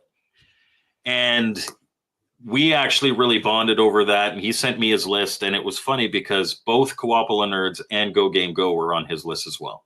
Nice. So right there's a win, right? And then one of his nominees didn't want to be nominated because they didn't want to go against their friends. Just exactly what Poe was saying. It's like you see your friend on there and you don't really want to fight too hard to win. So that allowed me to nominate all of his nominations as well as everybody that I was going to nominate. And it just worked out perfectly. All right. So after that, you won YouTuber of the Month. And then what month was that? I won for July. We ran in June, but I was the YouTuber of the Month for July. And then you were a part of some video with the host, right? No? No. So the Real Bit Wars was hosting that year. I was, when you win, you have to make a nomination video. So you're in the next video. Yeah. Okay. That's what I mean. Yeah. And then a few more months go by, and then there's talk of YouTuber of the Year. So tell us a little bit about that and how that works and how that went for you. So at the end of the year, everybody who won a month is eligible to run for YouTuber of the Year. And whoever wins YouTube of the Year will host the competition for the next year. I was not sure if I wanted to run. I kind of wanted to. I thought it would be, it's a big time commitment if you do it right. And I do believe very strongly that you need to do it right.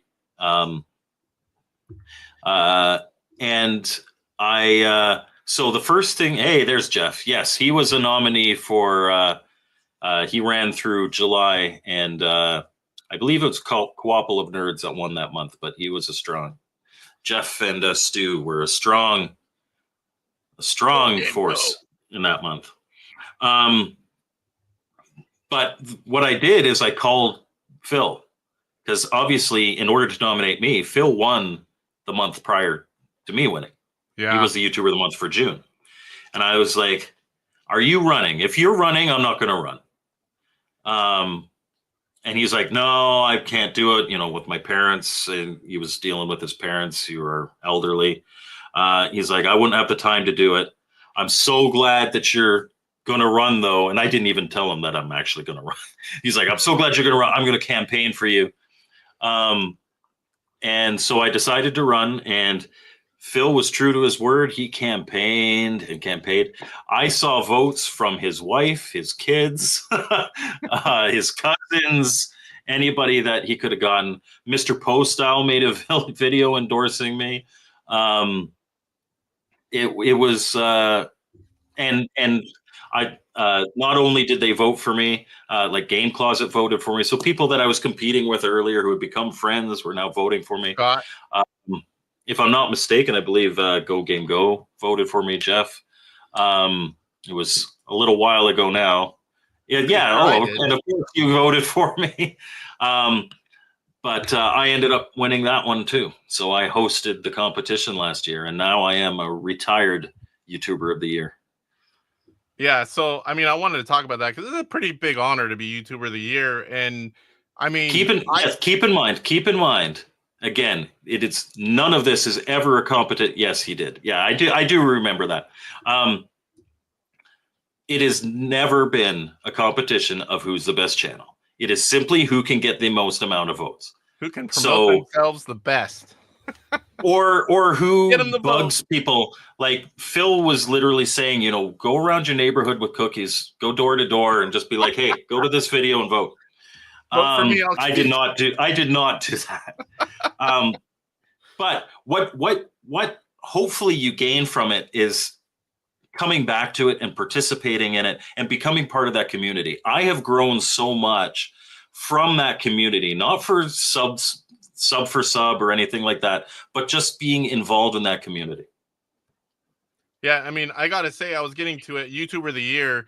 I've seen some of the old stuff. I've seen the current stuff, and what I'm about to say is not to go. I mean, I enjoy all of them, but what you did with YouTuber of the Year, I think you did the best job I've ever seen on any of them.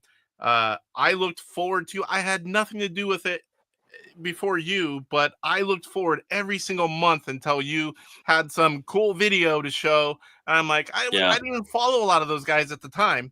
I try to follow them all now, but it's like, man, I love those videos. I just think you put so much time and effort into that it made it something big. And I mean, again, nothing against the guy going now, but I would have hated to follow you. So, and it's funny. So I loved doing it. I gave it kind of a Doctor Who crossed with video games theme. Just simply because the host changes every year, right? So I was like, okay, I really just wanted to do a regeneration with the previous host, and Chris was great, and we did that. And I knew kind of where I wanted to start and where I wanted to end. Some of the videos in between were a little tough to figure out what to do, but that last YouTuber of the Year video, even if you have no interest in the competition whatsoever, I tried to make it like a movie. I tried to make it like just the best thing that's ever been on my channel. And honestly, there was a little part of me that wanted, this isn't Phil's show, so we don't have to be PG-13 or PG, but I wanted whoever, like there's some great, and the guy who's running it now, Upper Nimbus, he's doing a fantastic job. You should absolutely check him out. I have been. And all the nominees were great. They all would have done a great job. But there was a part of me that wanted whoever won to just be like, how the fuck do I follow that? I think you succeeded. I know I'd be like, thank God I'm not in that, because I wouldn't have the time to do it. I mean, the month thing, that'd be cool, but I would not have time to do YouTuber of the Year. I'd have to do nothing else. There's just no way. And you're so good at all the stuff you did. It's like you were already prepped for that. And that would be real basic. But that was great. I still love those. If you haven't seen those, I highly suggest go to Mike's channel and watch them. There's a playlist. That's great. So watch all those. Even if you don't care about YouTuber the month, go watch all the little parts that he did. It's worth it. They're really good. So you mostly do recorded videos. That's just your thing. Like me, I'm not mostly live because I want to be mostly live. I'm mostly live because that's all I ever have time for. I do the gameplay videos, which I've really been, not doing too well on those. But I've got tons of ideas, just no time to implement them. But I'm mostly live. You're mostly recorded, but you do live stuff, and you're talking about doing more of it. So tell us what you prefer and what's the difference for you, and where you want to be in the next year or so, maybe. What I prefer. So I really like, thank you for that, Poe. I consider you a brother as well. And Phil. Phil's an older brother, much older brother, but he's a brother.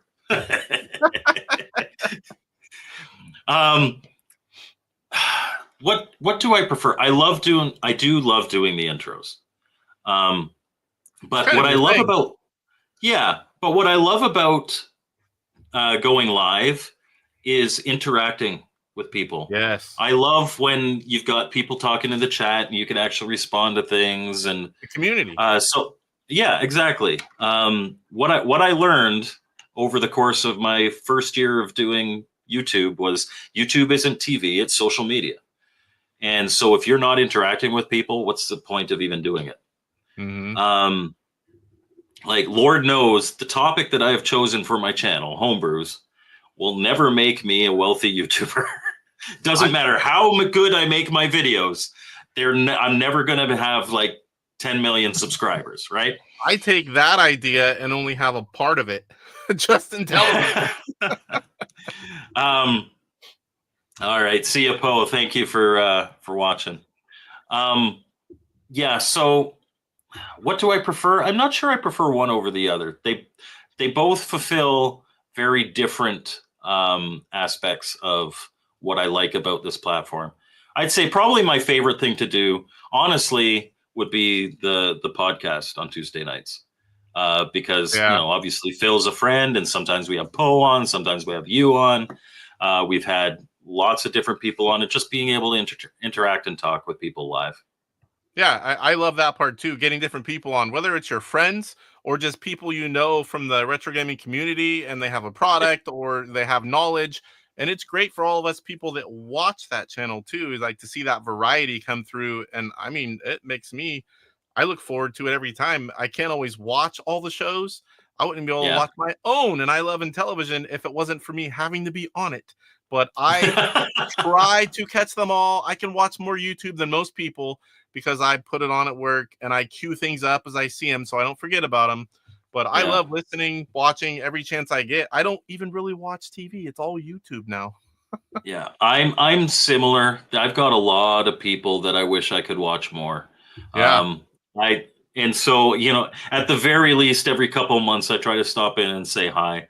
But I do have some regulars, especially if you are somebody that produces like a 5 or 10 minute video every week, like my drunk sibling, every Friday night at 7 p.m. they post one video. 4 p.m. my time. I can handle that. I can be there for every single video. If you are live streaming for 2 hours every day of the week, I'm going to miss a lot of your stuff. Yep. But I'm going to come in and check in every once in a while. And there's only so much time in the day. Most of us all realize that it's like you catch what you can. There's times like Jeff, I've been watching him since near the beginning, and a lot of times when he's streaming, I'm at my parents' and I watch for a while till they say, "Get off your phone. You're here to visit us." You know, it's like sometimes that happens other things too, and I'll try to sneak an AirPod or something, and just slow enough where I can listen and still like talk with everyone there. But you know, it's like I show up every time I can. Believe me, I do my best to watch all of you guys. And the more you network, the more people you have to watch. So you at least got to show your face once in a while. Can you imagine running YouTuber of the Year and having 5 new channels every month that you're interacting with and trying to support? And now you've like just this catalog of subscriptions. I couldn't do it. I'm not even going to pretend that I could have done that. So, I mean, you know, big props to you on that, because you made it happen, and you made it happen well. Where are we at here? So where do you see the channel in the next so many years? I mean, is this something that you want to do as long as you're able to? Is this something you may eventually, I'm kind of bored now, or, you know, are there things you want to implement? Like, where do you see the channel in, you know, say 3 to 5 years? Yeah, I'm not bored, and I don't see myself getting bored, because it's a creative outlet for me, particularly intros. It's a creative outlet, and I need that. But I do have ambitions for the channel, and the biggest thing holding me back from my ambitions is the routine of everything. So I'm making a review every week. That takes a certain amount of time. I do mini reviews. That takes a certain amount of time. I do the podcast. That takes a certain amount of time. I might stream on a Saturday, usually Saturday at 2 p.m. I do a live stream, at least the last few weeks. That takes time. So if I want to add something to that formula, and I have ambitions for that, I have documentary content that I want to work, and I've started working on. I have hardware stuff that I want to do. But I don't want to lose why people watch me. So I still am making those reviews every week. So I would say, looking forward, and I also want to give my members who, like, for small channels, honestly, one of the best ways to support them is like those memberships mean a lot, right? Like, it may be a small amount of money, but it's still like a third of your revenue. I want to, and so for people who are kind enough to be members of my channel, I want to reward that. I want to give them early access to like this 1 hour documentary that I've been working on, or I like the voting. something special. And yeah, we do the voting every month. I don't think you voted this month yet because currently the only game it's a Lynx game that has 2 votes and nothing else has a vote yet. I'm gonna have to. So I'm gonna have to post a voting reminder. I tried to sign up with my Retro Gamer, but somehow I don't know how that happened, but somehow they're kind of linked, and I can't do anything with the Retro Gamer. Oh, that's don't know why. You could sway the votes, but just I'm applying 2 votes to this one. Click, click. I think you, like, on your show here every week you should promote. You guys should go become members to Mike's Gaming Gala because you've got Intellivision fans here. They'll always vote for the Intellivision game. Yeah, head over there, join, vote for the Intellivision game.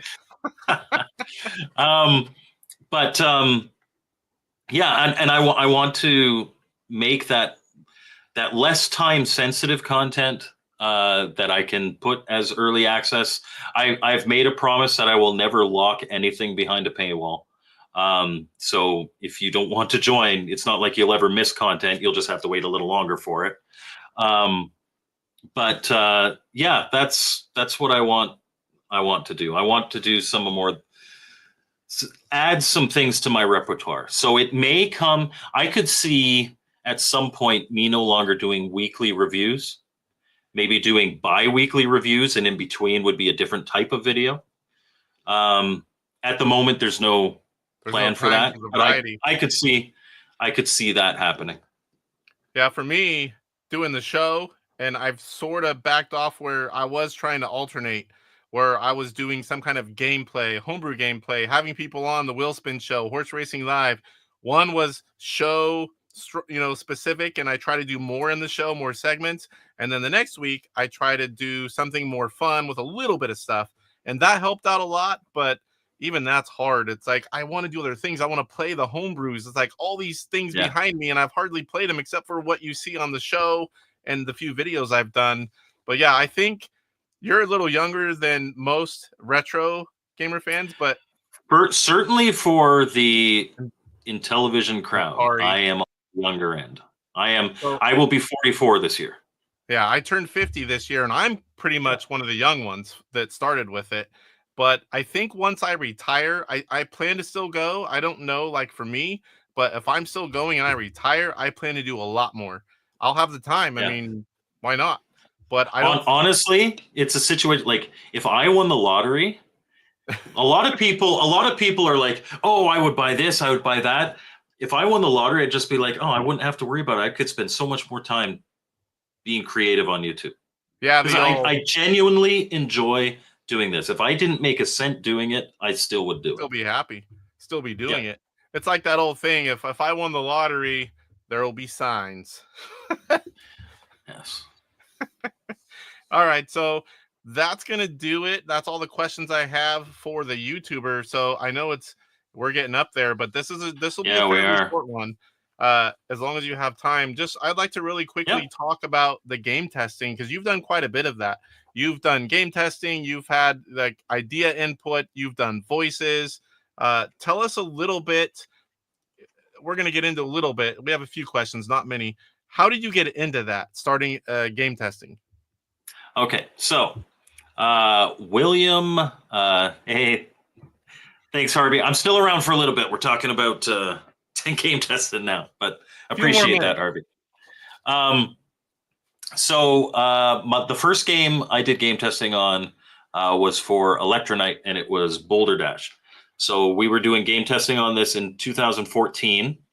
William at the time lived about 15-minute drive from me, and he had posted in a local gaming Facebook group, hey, anybody here own an Intellivision and good at Boulder Dash?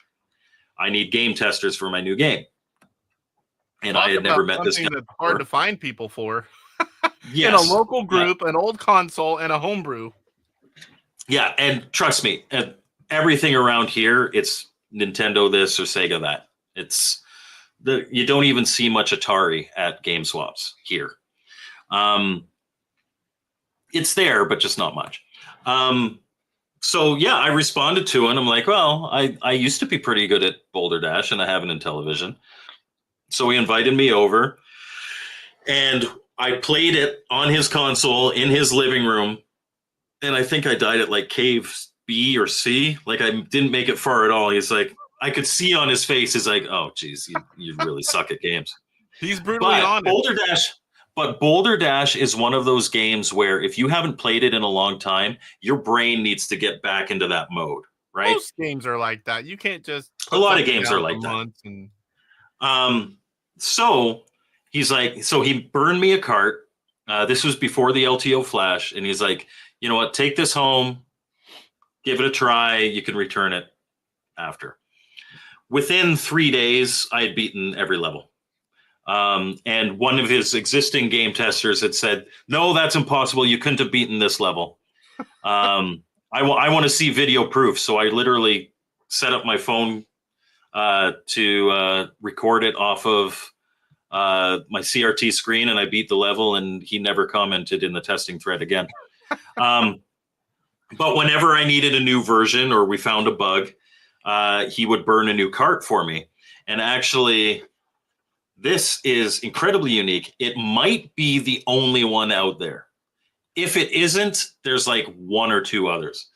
But this card, it's a rough box. You can see the 250 there. It's like the sample box. Oops, wrong one. But this cartridge here says version 1.13 debug, property of Classic Game Publishers 2015, and that's initialed by William right there.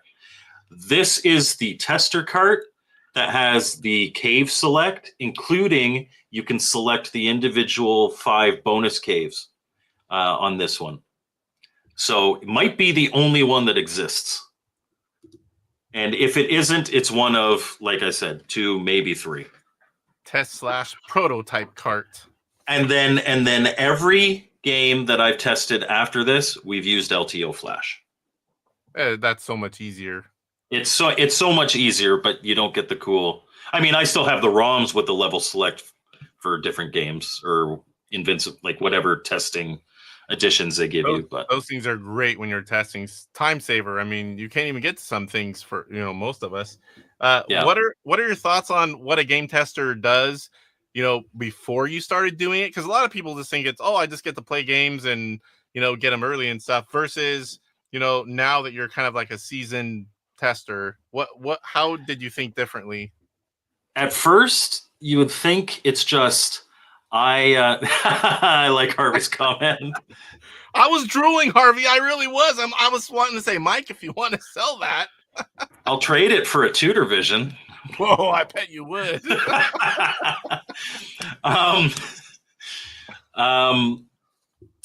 was I going to say? Shoot, Harvey, that was too good. Okay, yeah, it's not just, can you beat the game?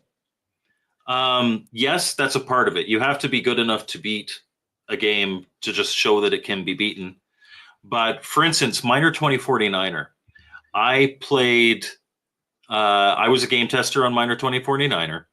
And in the first level, I discovered that I couldn't walk off. Like I accidentally was about to walk off a platform and I stopped. It wouldn't let me walk off the platform, which you're supposed to be able to do. You walk off and you die. And I was like, oh, crap. And then for every single level in that game, in order to test it properly, I had to try to walk off of the edge of every single platform. And just so that you know that the game plays right. And I've tested games mostly for Electronite, but also some publishers have sent me their games. I will say that, and trust me, some testers get frustrated with it, but it makes for a better product. William is very particular. All of the Electronite games, he insists that, and things that I didn't even realize, and he was like upset that I didn't notice, but I didn't realize that there were what he considered bugs. You have to be able to skip the splash screen. You have to be able to press the disc to start in a menu. It can't be an action button or a number button. You have to be able to play with both controllers. Whatever controller you pick up, you have to be able to play with it. Little details like that, I think, make a big difference. And I've learned to be, because I've done a lot of testing for William, I've learned to be more particular because of it. I've made you look good, to be honest. I pretty much, for him, it kind of started by accident. Mr. Do, I'm highly familiar with it. Played the arcade a ton for many, many years, and it just kind of happened. But several times, like I said, he's brutally honest, and it's like, it's not that I'm not caring or anything. It's like, man, I just don't really have the time. I've done my best, and I've played it a lot, and I've talked about it, and I'm more of a promoter, and I could do better job once I learned. But this is really testing, is like just seeing how it goes when I notice stuff. But I'm not like that detailed stuff, like, oh, I tried to fall off this ledge on level 13 and you can't do it. It's like, I play the game, I can tell if it's fun, or little things, how close it is to the arcade, what's wrong with it, what's different. But I haven't he's probably not too happy with me. I've been a tester on Mr. Do as well, and I've given him very little feedback on it. I've given him some. It's a good game. It does well, but I'm also not the most familiar with the source material. Like with Boulder Dash, this is very similar to the Atari 8-bit version. And so if I'm struggling with a level, I can hop on YouTube, look at the Atari 8-bit level. How did they beat that? And then just do what they did. And then, yes, I can beat that level. But admittedly, nowadays, I have so much less time to test. So I still get a lot of games sent to me. Like ROMs, but more often than not, it's asking my opinion on them. I'm better at that. What do you think of this game? Do you think it's marketable? One of the reasons that I suggested let's look at Police Avenue Redux today is because Carlos first sent it, and this was before it got the Electronite treatment. It was a straight port of the MSX game, and so it was more text heavy. But the exact same game, the gameplay was identical. Just I think what Electronite did is make it more marketable. And he was trying to pitch it. And he's like, "What's your thoughts?" And I was like, "This is a cult classic." And William asked me, "What do you think of this game?" And I told him honestly, I don't know if it will be a big seller, but it will be a critical success. And much like Utopia, it will have a cult following, because once you get past that little bit of a learning curve, and I would argue that the learning curve here is lower than the learning curve in Utopia. Once you get past that, it is a different game every time you play it. It is incredibly unique compared to anything else on the Intellivision. And it's not the same every time? Exactly. It's different every time. And I promised him, it's like, if you pick this up, I will promote it at every opportunity. Not because I'm friends with William, not because I'm getting anything for it, but because this is what I want to see. I want to see people taking the Intellivision places that it hasn't been before. Yeah, and I think that is one of the really exciting things about homebrew. How many games do we have? There's 200 and something homebrew games behind here. There's nothing like that back here. There's lots of Not things a single there's one. several of. So it's great whenever even if it's not something that's your favorite genre, hey, we've got something different. And that's the exact same reason why I consider the Pandora incident one of my favorite Intellivision homebrews. Maybe even I don't know. It's tied, not tied, but it's up there. It's in because it's completely unique, like survival space horror on the Intellivision. Who would have thought? So tell us about, I don't know if you can recall this, the oddest thing you've been asked to check. Are you kind of on your own and you're just kind of playing it and figure out, or do they ever tell you, hey, look for these kind of things? Or what's the oddest thing you've been asked to do? It depends. Shoot this wall 400 times and see what happens. No, quite often there'll be specifics like, hey, this is something that we have a problem with. So one game that I didn't test before it was released, which is very obvious because it was Parsec and it was released with a bug where you couldn't go past a certain point.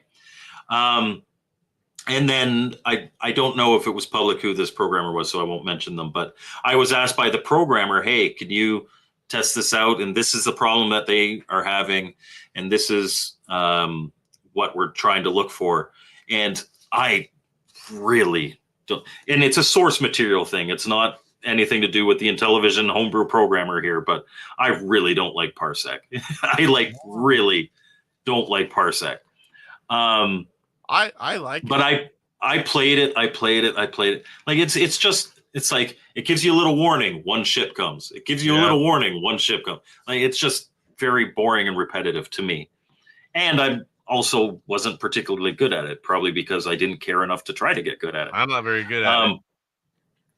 But I had to get to a certain point and do all this stuff, and that poor programmer struggled with me. But he's like, I need you to be able to do this. I need you to do this. So that would probably be another interesting one. For instance, with Ninja Odyssey, when I was testing that, there was one level where instead of great game, it's kind of like what's it, Adventure or Wonder Boy or whatever. But instead of killing the last snake, I jumped over him, and it wouldn't let me complete the level until I killed the snake. And so I was like, this is a problem. You should be able to jump over the snake and complete the level. But yeah, so I found weird things for sure, but I don't think I've ever been asked anything specifically weird to look for. So I mean, because you do other things too. Like, usually, do you do other things, or are you just a tester on most of them? Like, you've done voices for the IntelliVoice. Yeah. You know, you've had, like, in Napoleonic Wars, you did some of the history material, right? I wrote the opening script. I gave the idea of the context of the game. It's Napoleonic Wars because I suggested Napoleonic Wars because Brian already had blue and red teams. So that could either be like American Civil War, or it could be American War of Independence, or it could be the French versus the British, and the French versus the British, you're going to go for Napoleon. What's up, Rev? Thanks, Rev. Yes. But yeah, so I more often than not, I'm asked for my opinions and ideas nowadays. Probably because I have a reputation of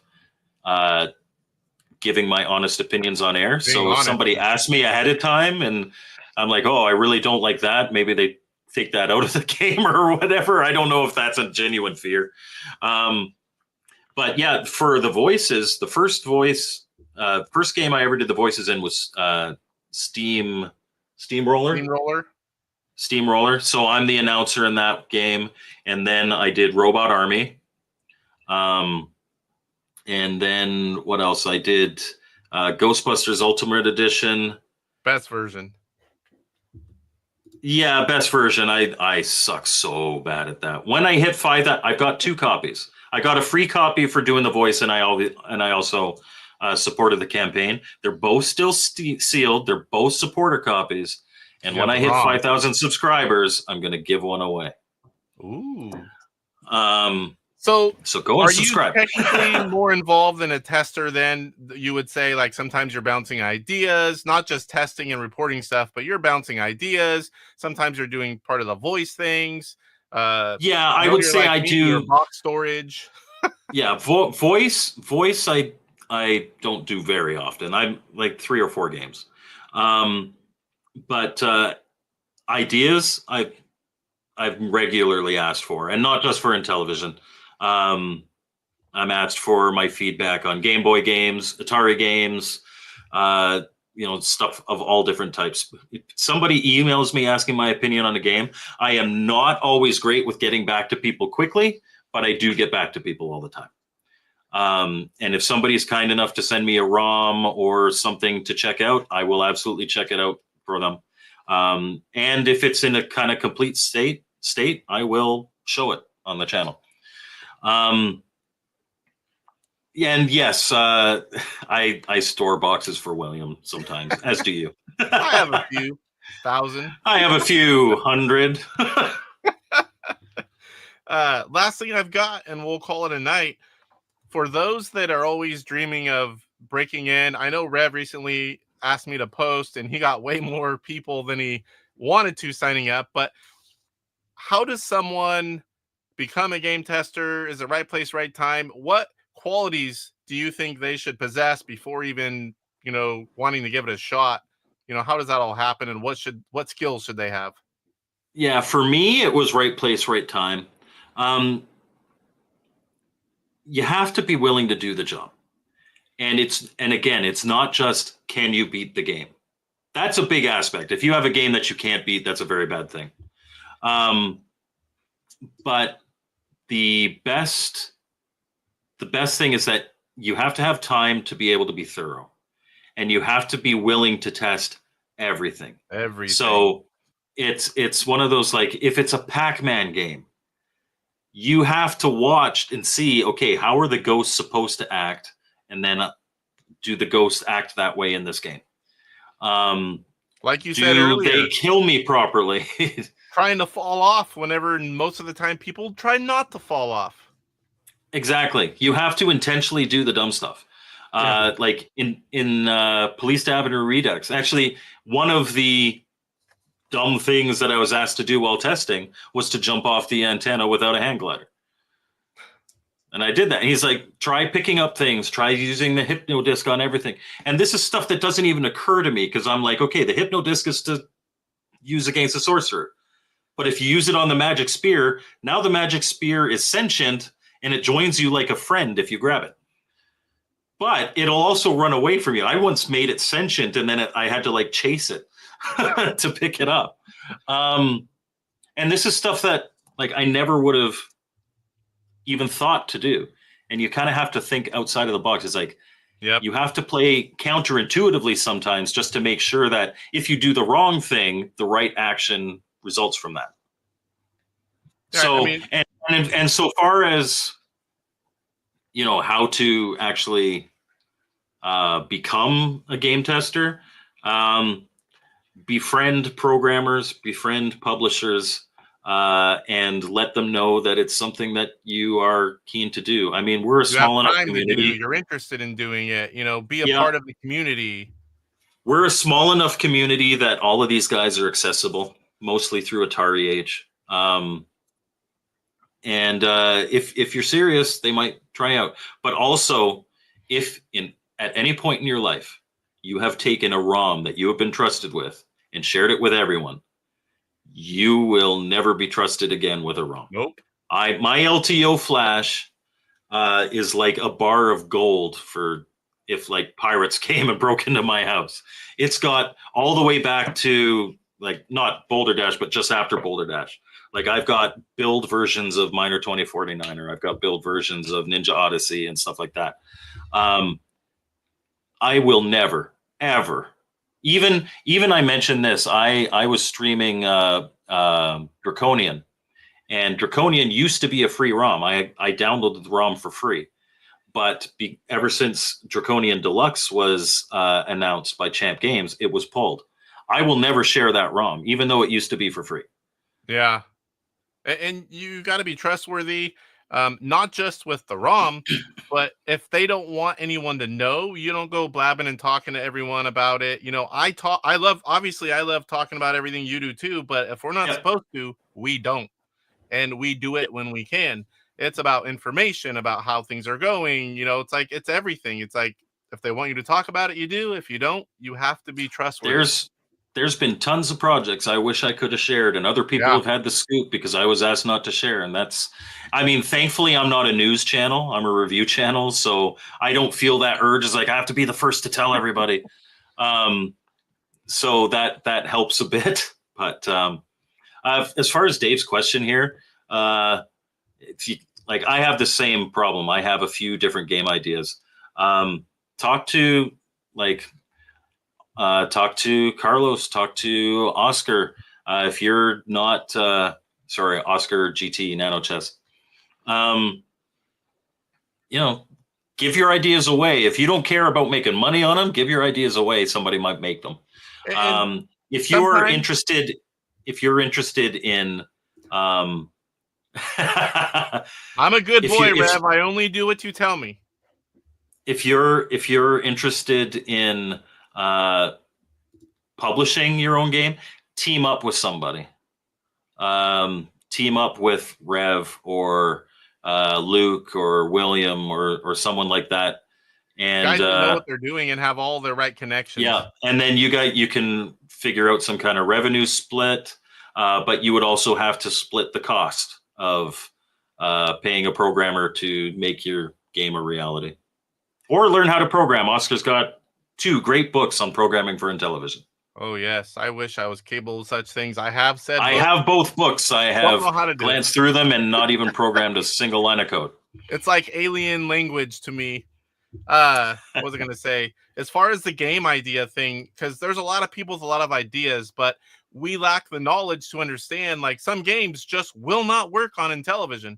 It's like it either needs too much or, you know, just the way all the graphics work, it just won't work well. So they know, good programmers will know right away, we can't do that when we've tried. But I would argue an even better programmer and a better game designer will know, okay, but this won't work as desired, but if we just pull this one part away from it, the core of the game is still there and it'll work.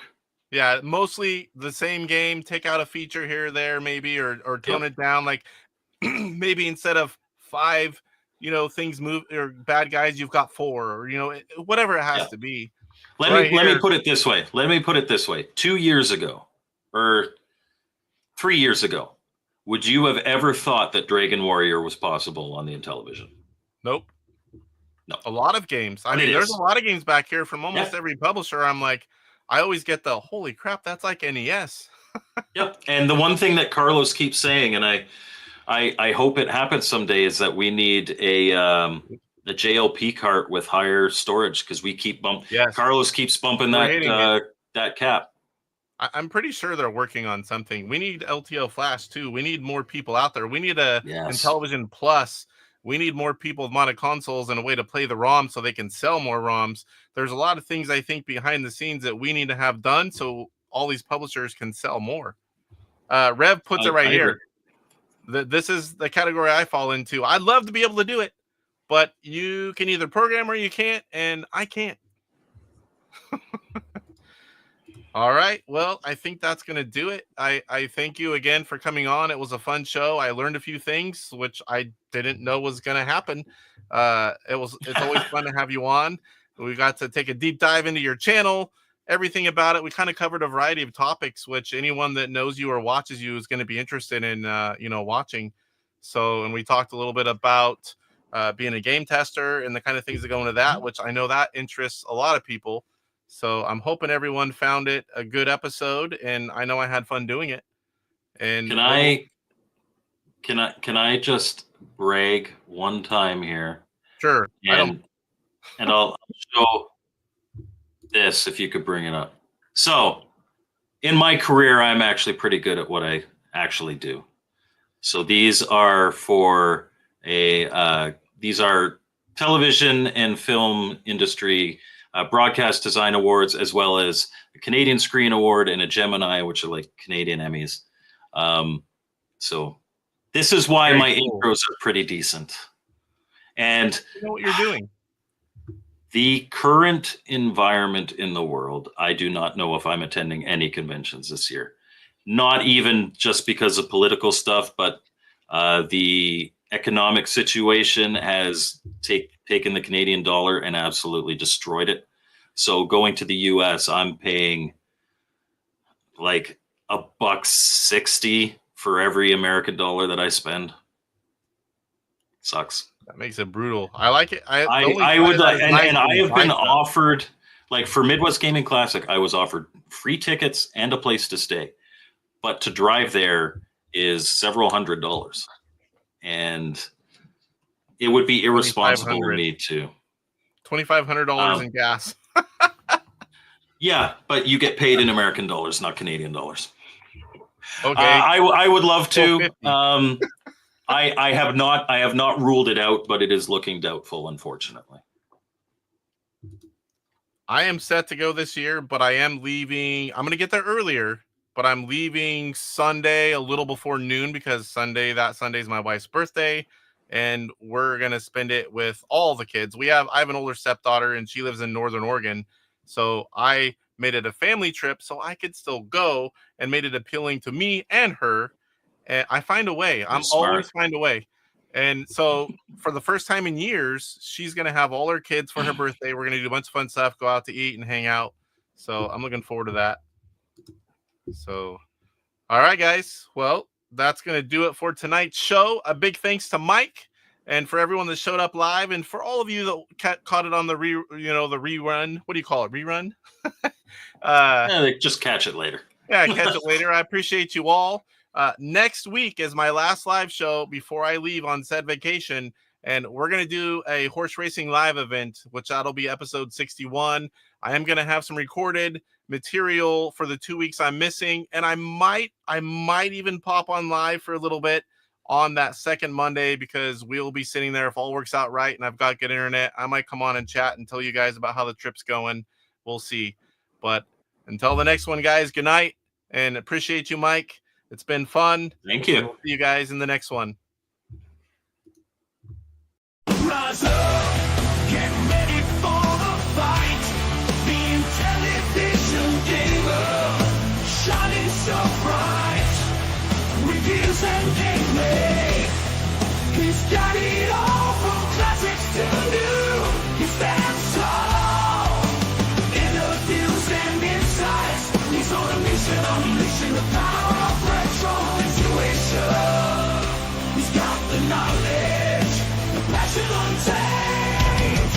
IntelliPaddle burning with the flame. YouTube tips give stage, says brothers unite. Intellivision gamer, he brings the light with the game console. He's making history.